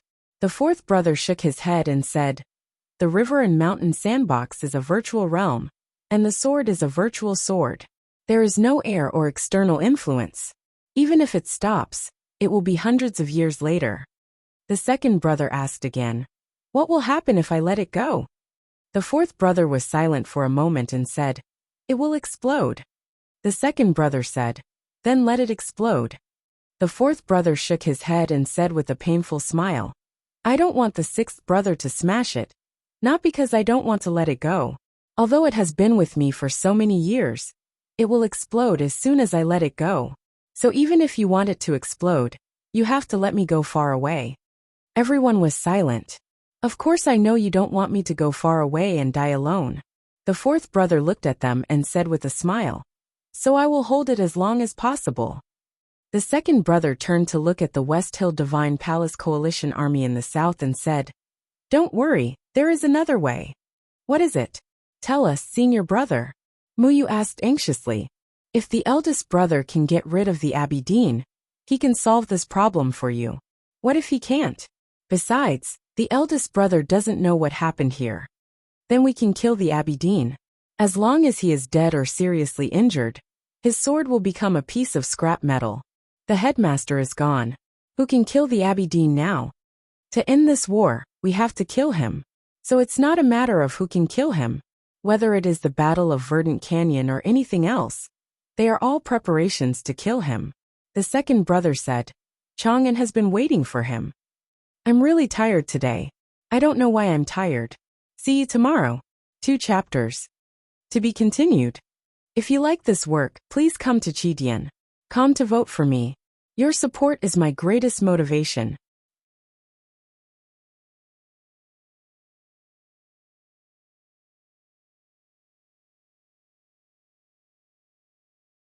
Chapter 759. There was a simple Taoist abbey in the deep forest. Behind the Taoist abbey was a bright lake. There were 7 thatched cottages by the lake, their roofs covered with golden and jade-like straws. A green robe suddenly appeared on the lake. The Abbey Dean appeared by the lake. There was a half-collapsed thatched cottage by the lake. Golden straws were everywhere, and a dark red book, ink, paper, and inkstone could be faintly seen under it. Seeing this, the Abbey Dean's face turned cold. A middle-aged Taoist stood under a blue stone by the lake with a horsetail whisk on his arm. His face was pale and solemn. He only relaxed a little when he saw the Abbey Dean. He said tiredly, "Greetings, senior brother." The Abbey Dean ignored him and looked at the half-collapsed thatched cottage in silence. There was a rustling sound. Eldest brother crawled out from under the grass. His hair and cotton-padded jacket were stuck with grass. There was blood at the corner of his mouth. He looked a little embarrassed. He must have been injured when fighting with the middle-aged Taoist. Few people in the cultivation world knew about the existence of the middle-aged Taoist. But it did not mean that he was not powerful. Many years ago, the headmaster used a wooden stick to force him to stay away from the land. He only dared to drift in the South Sea.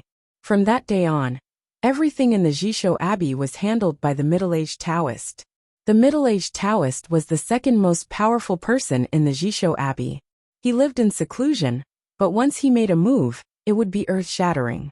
That was why eldest brother was injured. The Abbey Dean looked at eldest brother in the thatched cottage and said, "You knew that younger brother was guarding the Taoist Abbey, but you came here deliberately. I think it is not wise." Eldest brother replied, "Since the Abbey Dean has chased me all the way here, it means that my choice is correct." The Abbey Dean suddenly asked, "Have you been to the Jisho Abbey?" Eldest brother shook his head calmly. The Abbey Dean frowned slightly and asked, "Then how did you mark the location of the Jisho Abbey in your sense of perception?" The headmaster knew the location of the Jisho Abbey. Eldest brother raised his right hand and pointed at his forehead with his index finger. He said with a smile, "Then he told me." The Abbey Dean said, "You have been traveling around the world for the past 2 days, but never came here. You must have been waiting for that moment." Eldest brother said, "That's right, because that is the only way I could buy some time in the verdant canyon. Abbey Dean, you have to leave with me immediately." The Abbey Dean said, "I left a sword at the verdant canyon." After a moment of silence, the eldest brother said, "I trust them." The Abbey Dean asked, "Why are you so sure that I will leave the verdant canyon with you?" "Because I came to the Jisho Abbey. You have to follow me to the Jisho Abbey."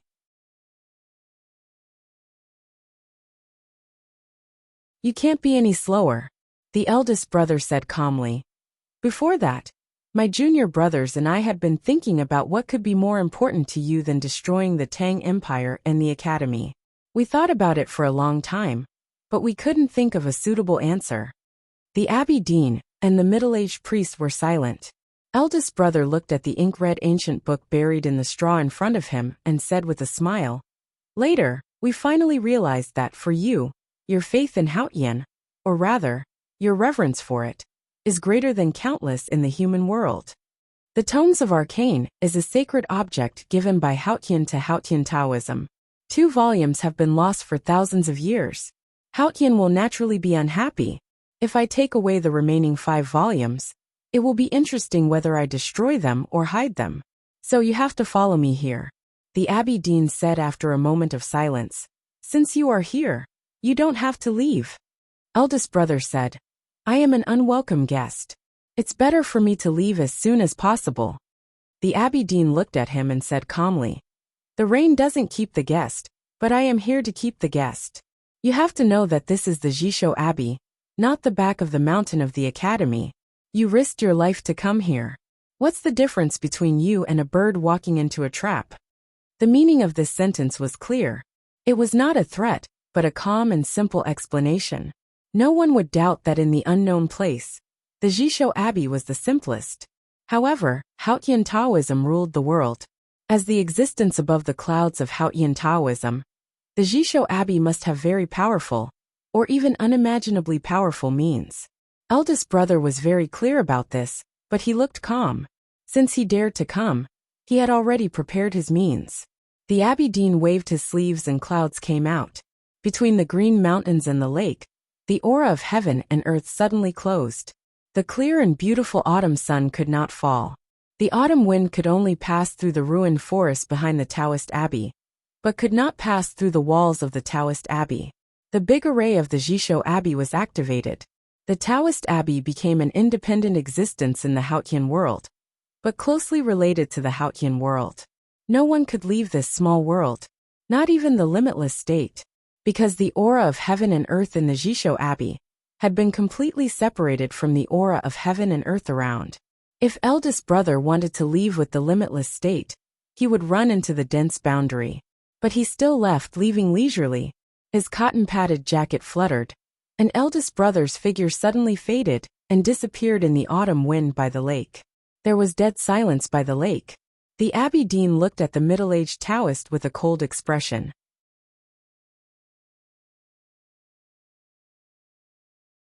In these years, the Jisho Abbey had been managed by the middle-aged Taoist. Long Qing could escape from the Taoist Abbey because he followed the Abbey Dean's wishes and deliberately indulged himself. But what was going on now? The middle-aged Taoist's expression became a little gloomy. He sighed and said, "He came back." The Abbey Dean flicked his sleeves and disappeared into the void, leaving two extremely cold words. Unfilial son. No one knew what had happened in the Jisho Abbey. The field in front of the verdant canyon was quiet. The West Hill Divine Palace Coalition Army had sounded the gongs to retreat. Today, the Divine Hall was about to win a decisive victory. No one had expected that eldest brother of the Academy would appear on the battlefield and turn the whole situation around with a string and a stick. Although the Abbey Dean's appearance had injected confidence and fanaticism into the West Hill Divine Palace Coalition Army, unexpectedly, the Abbey Dean had disappeared. There seemed to be no change in front of the verdant canyon. The coalition army had suffered a series of setbacks. Their own strength was not the main thing. The key was the burning divine chariot, the cavalry corpses all over the ground, and the unbreakable exit of the verdant canyon, which made the soldiers' morale abnormally low. Although they were not desperate, they began to feel tired. Now that the great divine priest of Revelation was seriously injured, and the divine chariot was burned and blown into countless flying ashes by the autumn wind, the morale of the army was gradually unstable. Yi Hongyu immediately decided to withdraw the troops in advance. It was still early. The night gradually fell. The porridge pot under the iron canopy at the exit of the verdant canyon was only left with the bottom of the pot. The fragrance of porridge had already spread to the field, without a trace left. The people of the academy were very quiet, which was completely different from last night when they were high-spirited, talking and killing people. Although only 2 days had passed, they were already very tired. Fourth brother held the river and mountain sandbox and coughed from time to time. The front of the academy uniform was full of mottled blood stains. Wang Qi squatted beside him with a medicine bowl and was thinking of ways to feed him medicine. Beigong Weiyang and Shimin Buhua were injured by the teachings. Fortunately, they took medicine in time and were treated by eldest brother. Their injuries had stabilized and their spirits were much better. In fact, second brother was the most tired person. His expression was still so calm, and his sitting posture was still so upright. But everyone could imagine how tired he was at this time. Go to bed early. Second brother looked at the coalition tents in the southern field.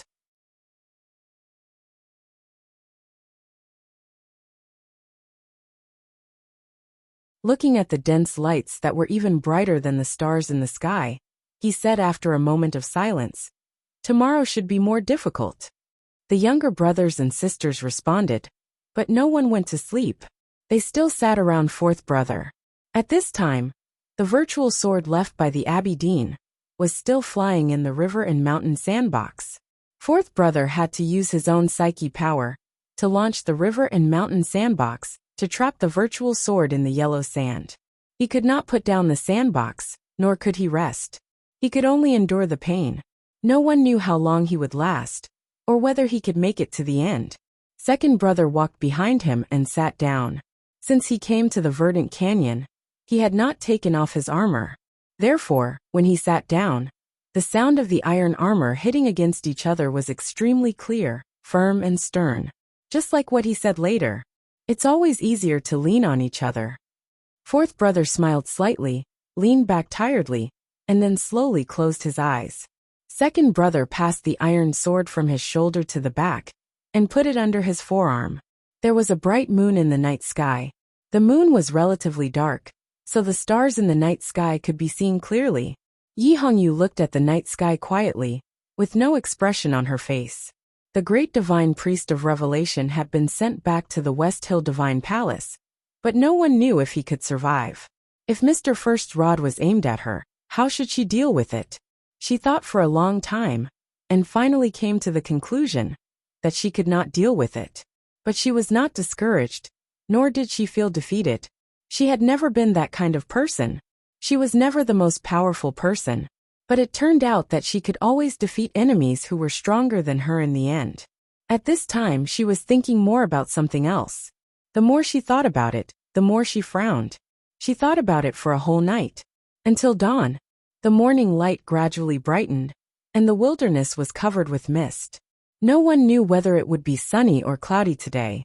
Everyone in the West Hill Divine Palace Coalition Army was waiting for one person to make a move, because only that person could defeat the Iron Sword in front of the Verdant Canyon, and everyone firmly believed that as long as that person made a move, he would definitely win. However, Lu Bai still did not make a move. Even the disciples of the Sword Garret began to feel doubtful and puzzled. Yi Hongyu looked at the quiet horse carriage with a hint of sarcasm in her eyes. She respected the sage of sword Lu Bai very much. Because of the paper sword in the letter, Lu Bai was even half a teacher to her. But she still felt that Lu Bai was a very stupid person. In her eyes, all pride and self-esteem were stupid. No matter how much pride a person had, it was the same.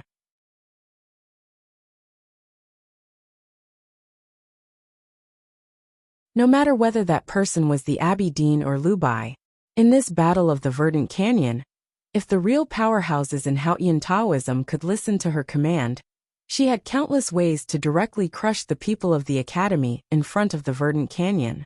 If Lu Bai was willing to give up his pride in sword Taoism and cooperate with the cavalry to besiege them, who in the world could resist? If the Abbey Dean was willing to step into the mortal world, how could the academy be a match for Haotian Taoism? The problem was that although she was now the great divine priest of West Hill, and was like a god in the hearts of the believers, there were always a few people in the world that she could not influence or control. The Abbey Dean and Lu Bai were such people. Last night, she looked at the moon and did not sleep. She suddenly thought of Ning Quebec. She and Ning K were the real kindred spirits. Only she and he understood that unscrupulous means were the best means. At this moment, a Buddhist chant came from the thin mist. There is one more chapter. To be continued. If you like this work, please come to Chidian.com to vote for me. Your support is my greatest motivation.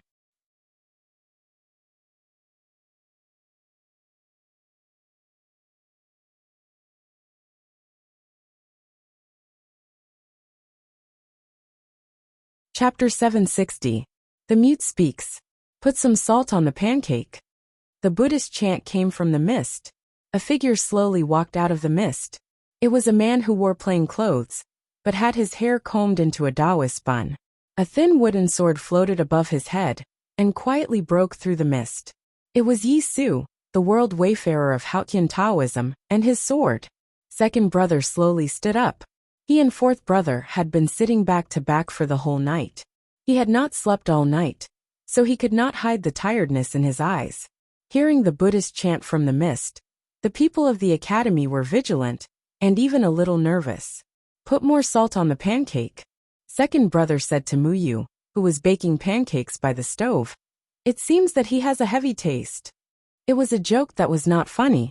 However, he never told jokes, so it was very funny. Everyone burst out laughing. Then there was silence. Second brother began to tell jokes, which made everyone feel a little uneasy. Yisu asked, "What is so funny?" Second brother said, "You are the only one who appeared. Of course you are the funniest." Yisu said, "It seems that you are not surprised by my appearance." Second brother said, "The Abbey Dean came yesterday. There is no need to care about one more fly." Yisu said, "I wanted to fight with you in Chang'an." Second brother said, "If senior brother did not allow it, I would have gone to find you with my sword when you saw through the small Taoist temple in Chang'an." Yisu said, "Killing is done with a sword." Second brother raised the iron sword in his hand and said, "I will not say such nonsense as the sword is already here." Yisu asked with a smile, "Then what are you going to say?" Second brother said, "What I want to say is that you appeared at a very bad time. It is very bad for you." "Why?" Yisu stopped smiling and asked calmly. Second brother said, "I have killed hundreds of people in the past 2 days. My sword is at its peak. Lu Bai has been waiting for you to kill, until you are really excited. I don't want to wait any longer." Yisu said, "Because at that time, It might be the worst time. Then he suddenly frowned and said, Junemo, you are in a bad state now. Second brother's answer was calm and serious. I haven't slept for a whole night. Naturally, I'm not feeling well. Yisu said. Do you want to sleep for a while? Second brother said, no need.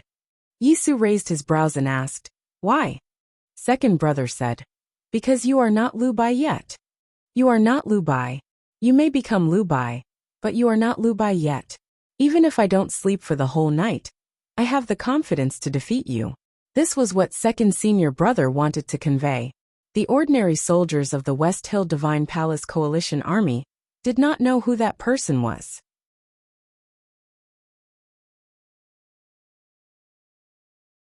Some of the more senior divine officials in the temple guessed the identity of the person in the fog, and the joy on their faces was difficult to suppress. But Yi Hongyu frowned slightly. She had once regarded that person as her idol, and the goal of her cultivation. However, in her eyes, that person was also an idiot. Just like the Abbey Dean and Lu Bai, because they had cultivated for a long time. They were too arrogant, and didn't want to eat the food of the mortal world. That was why they had a pure heart and few desires. They were all experts, even the saints, but not the person who would obtain the final victory. On the battlefield of life and death, there was no room for arrogance, nor was there a need for elegance. At this moment, she thought of Ning Ke again. She did not know who would be the winner, if they were both alive many years later. Ning Ke did not know that Yi Hongyu, the contemporary great divine priest of judgment, had such a high evaluation or expectation of him. At this moment, all his attention was on the ground in front of him. On the wide granite ground, there were countless three-dimensional shapes made of light mist and lines. Inside the thick city wall, there was the knee-high Wanyan Tower and the scale-like market. This was the miniature Chang'an City, and it was the God-stunning array. Ning Ke sat cross-legged outside Chang'an City, silently and attentively observing. He had been observing for a whole day and night. He had already seen the problem. Chang'an City was blocked. It was not the wide Vermilion Bird Avenue blocked by horse carriages, nor the streets and alleys in the eastern city blocked by stalls, nor the underground sewer blocked by silt. It was not a real blockage. It was the circulation of the qi of heaven and earth in this magnificent city that was not smooth. Ning Ke could see with his naked eyes that the light mist in more than 10 places in Chang'an City in front of him was obviously disturbed and condensed into a mess. Chang'an City was a tactical array, a big tactical array that could shock the gods. The power of this big tactical array came from the qi of heaven and earth flowing in Chang'an City. 1,000 years ago, when Chang'an City was first built, the headmaster of the academy used his supreme wisdom to build palaces in the city and drew the qi of heaven and earth into the city to set up this big tactical array that could repair itself and circulate endlessly. In the years that followed, the qi of heaven and earth that should have flowed freely blew in Chang'an City like a breeze. It was still free, but it began to have its own rules. These rules were the origin of the God-stunning array. Time was the most ruthless and powerful weapon. Although the God-stunning array could repair itself, it still needed the people in the city to maintain it in its best state.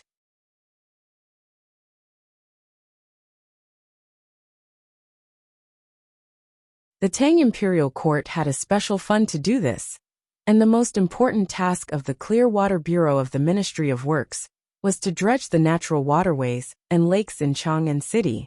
The cleaning of Yanming Lake seemed to be a civil project on the surface, but it was actually a routine maintenance of the God-stunning array. But of course, the God-stunning array would not lose its power just because of some changes in buildings or terrain.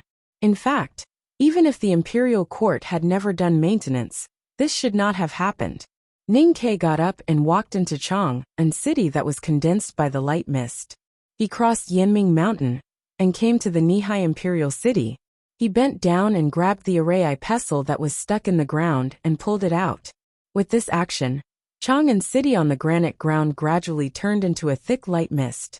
Then, it condensed into a water-like light liquid and slowly seeped down along the carvings on the ground. The array pestle in his hand gradually darkened, and the complicated patterns and the pestle body merged into one. Ning Ke left the palace and came to the city wall. He looked at Chang'an City under the city wall and was silent for a long time. The chaos in Chang'an City had subsided, and life gradually returned to normal. There were more and more horse carriages on the streets. The pedestrians looked calm, but most of them were in a hurry. The Tang Empire had been fully mobilized, and the Tangs were focused on doing their own things. They knew very well that this was the best way to support the soldiers who were fighting in the front line. Ning Ke had not slept for a long time. He was very tired, and his eyes were a little dry. He closed his eyes and began to feel the city. He seemed to see the calm and determined hearts of the Tangs. At the same time, he saw more than 10 blockages in the aura of heaven and earth. When all the Tangs regained their confidence and courage, he saw the crisis of Chang'an City. He was anxious. He could not sleep at night. This chapter is 2000, so the 2 chapters tomorrow will be 7000. To be continued. If you like this work, please come to Chidian.com to vote for me. Your support is my greatest motivation.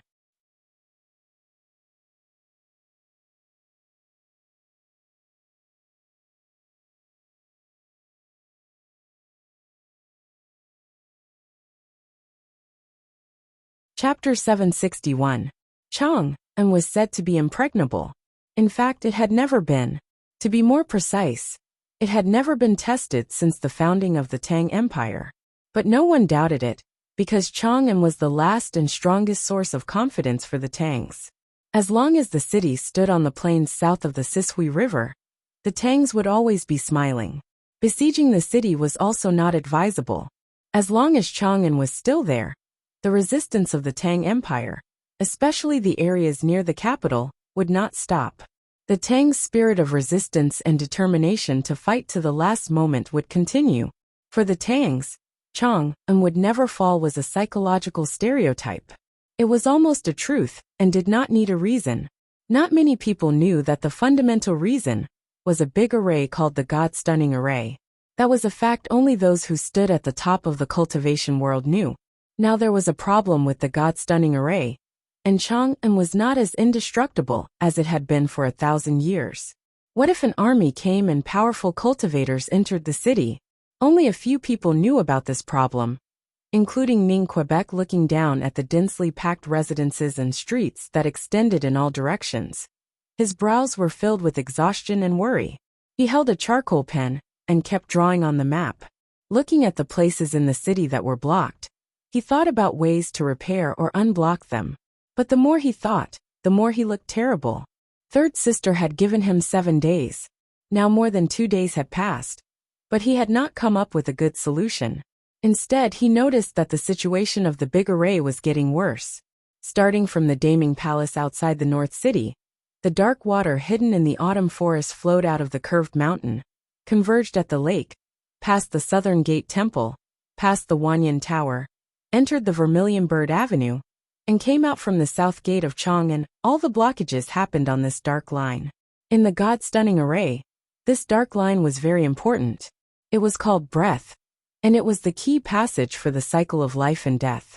He had long discovered and removed the tricks that Haotian Taoism did at the bottom of the small building in the palace.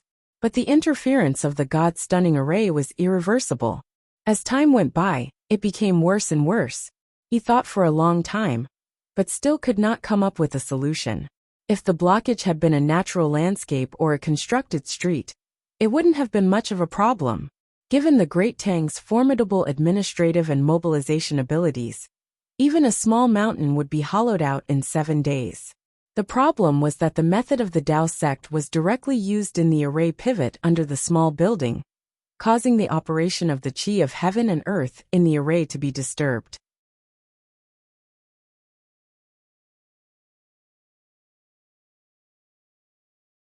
Several chi holes were blocked, directly affecting the entire array. At this moment, the south gate under his feet was affected the most. Ning Ke did not understand how he Mingqi could enter the small building without the array eye pestle. He also could not understand how Haotian Taoism could calculate the God-stunning array so clearly. Now that he thought about it, he could only say that the Tao sect had made ample preparations for this moment. Haotian Taoism had prepared for thousands of years, and gathered the wisdom and ability of countless Hautian Taoism sages. Even though they were not as good as the headmaster, and could not directly destroy the God-stunning array, they still successfully interfered with the operation of the God-stunning array.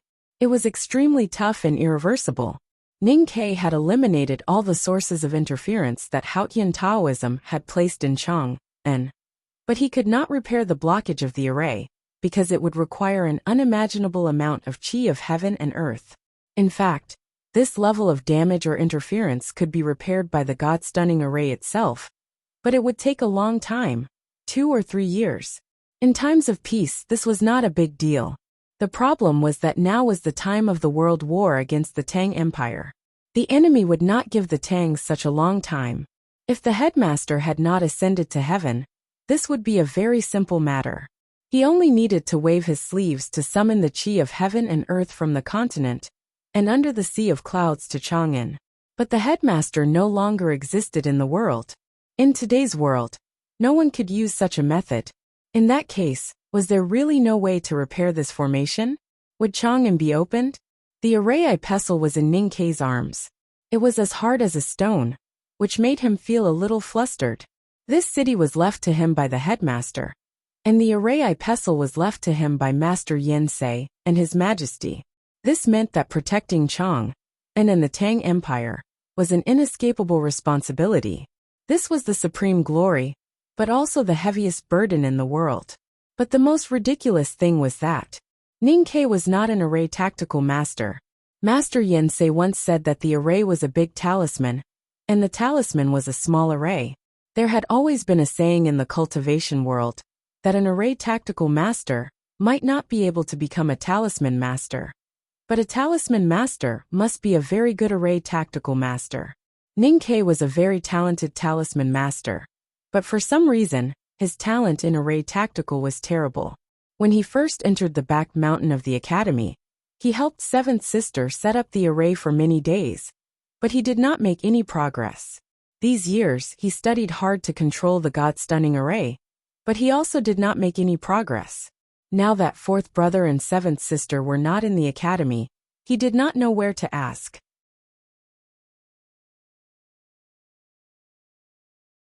So he became more and more anxious, and his shoulders were about to collapse from the heavy burden.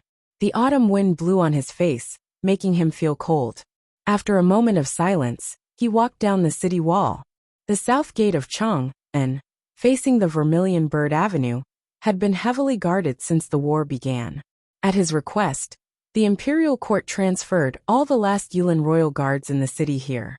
More than 100 Yulin royal guards in shiny armor were waiting in the side street with serious expressions, and the atmosphere was even more solemn. Dozens of members of the Fish Dragon gang in indigo clothes were vigilantly watching people entering and leaving the city under the eaves. The troops around Chang'an had been transferred to the northern borderline, leaving the city defenseless. The imperial court was forced to use the power of the people.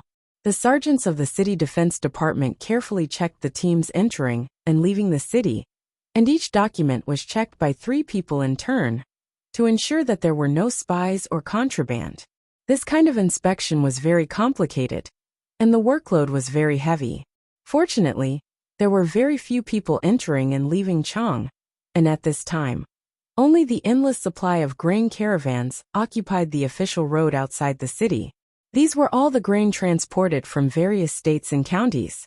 The Tang Empire was ready for Chang'an to be besieged. But no one began to prepare for Chang'an to be breached, not even psychologically prepared. Looking at this scene, Ning Ke's mood became heavier. At this moment, a woman walked out of the city gate.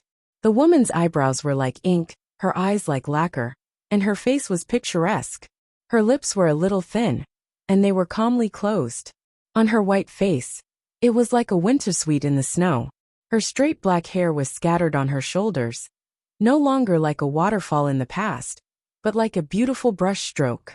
Ning Ke looked at her quietly, and suddenly looked up to the sky.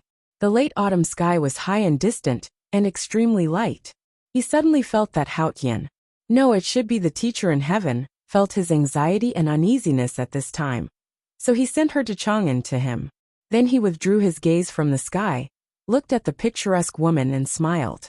Why did you come to Chang'an? I wanted to come, so I came. Mo Shanshan replied with a smile, and her white cotton dress was slightly blown by the autumn wind passing through the city gate. Ning Ke thought of a question and said, Black Ink Garden. Mo Shanshan knew what he was going to ask, and before he finished she said calmly, I have left. Ning Ke did not expect to hear this answer, but in fact, he knew that this was the only answer.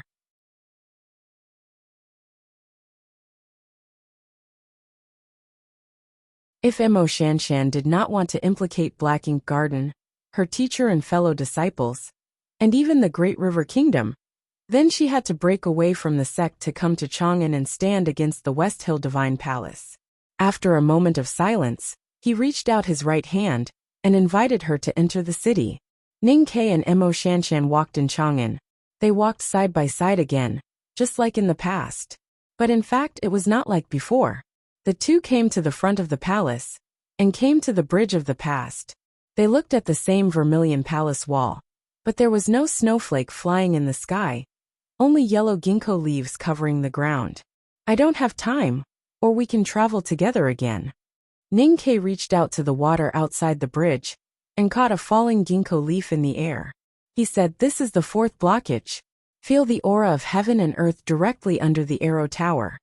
Mo Shanshan closed her eyes, and her sparse and long eyelashes trembled slightly on her white skin.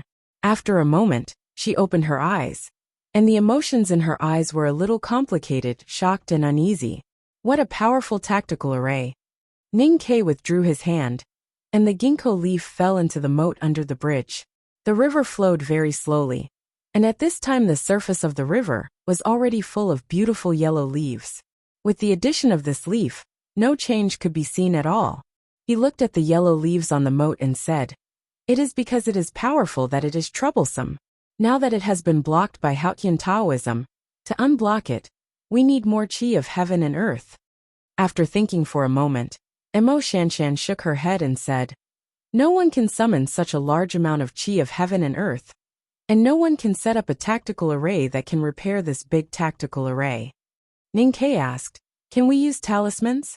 Mo Shanshan said, If the tactical array is a talisman, then this big tactical array is the most powerful talisman I have ever seen in my life. It can even be said to be a real divine talisman.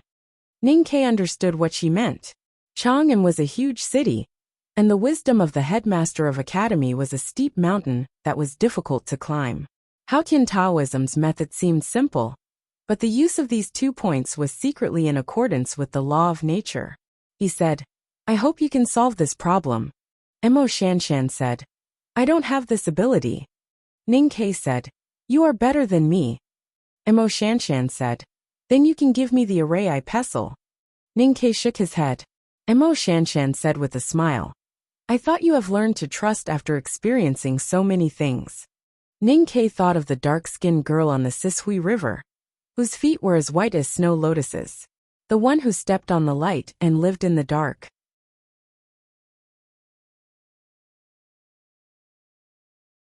He said, I am sorry, except for the academy, even if Li Sanyang came back to life, I still can't trust her completely.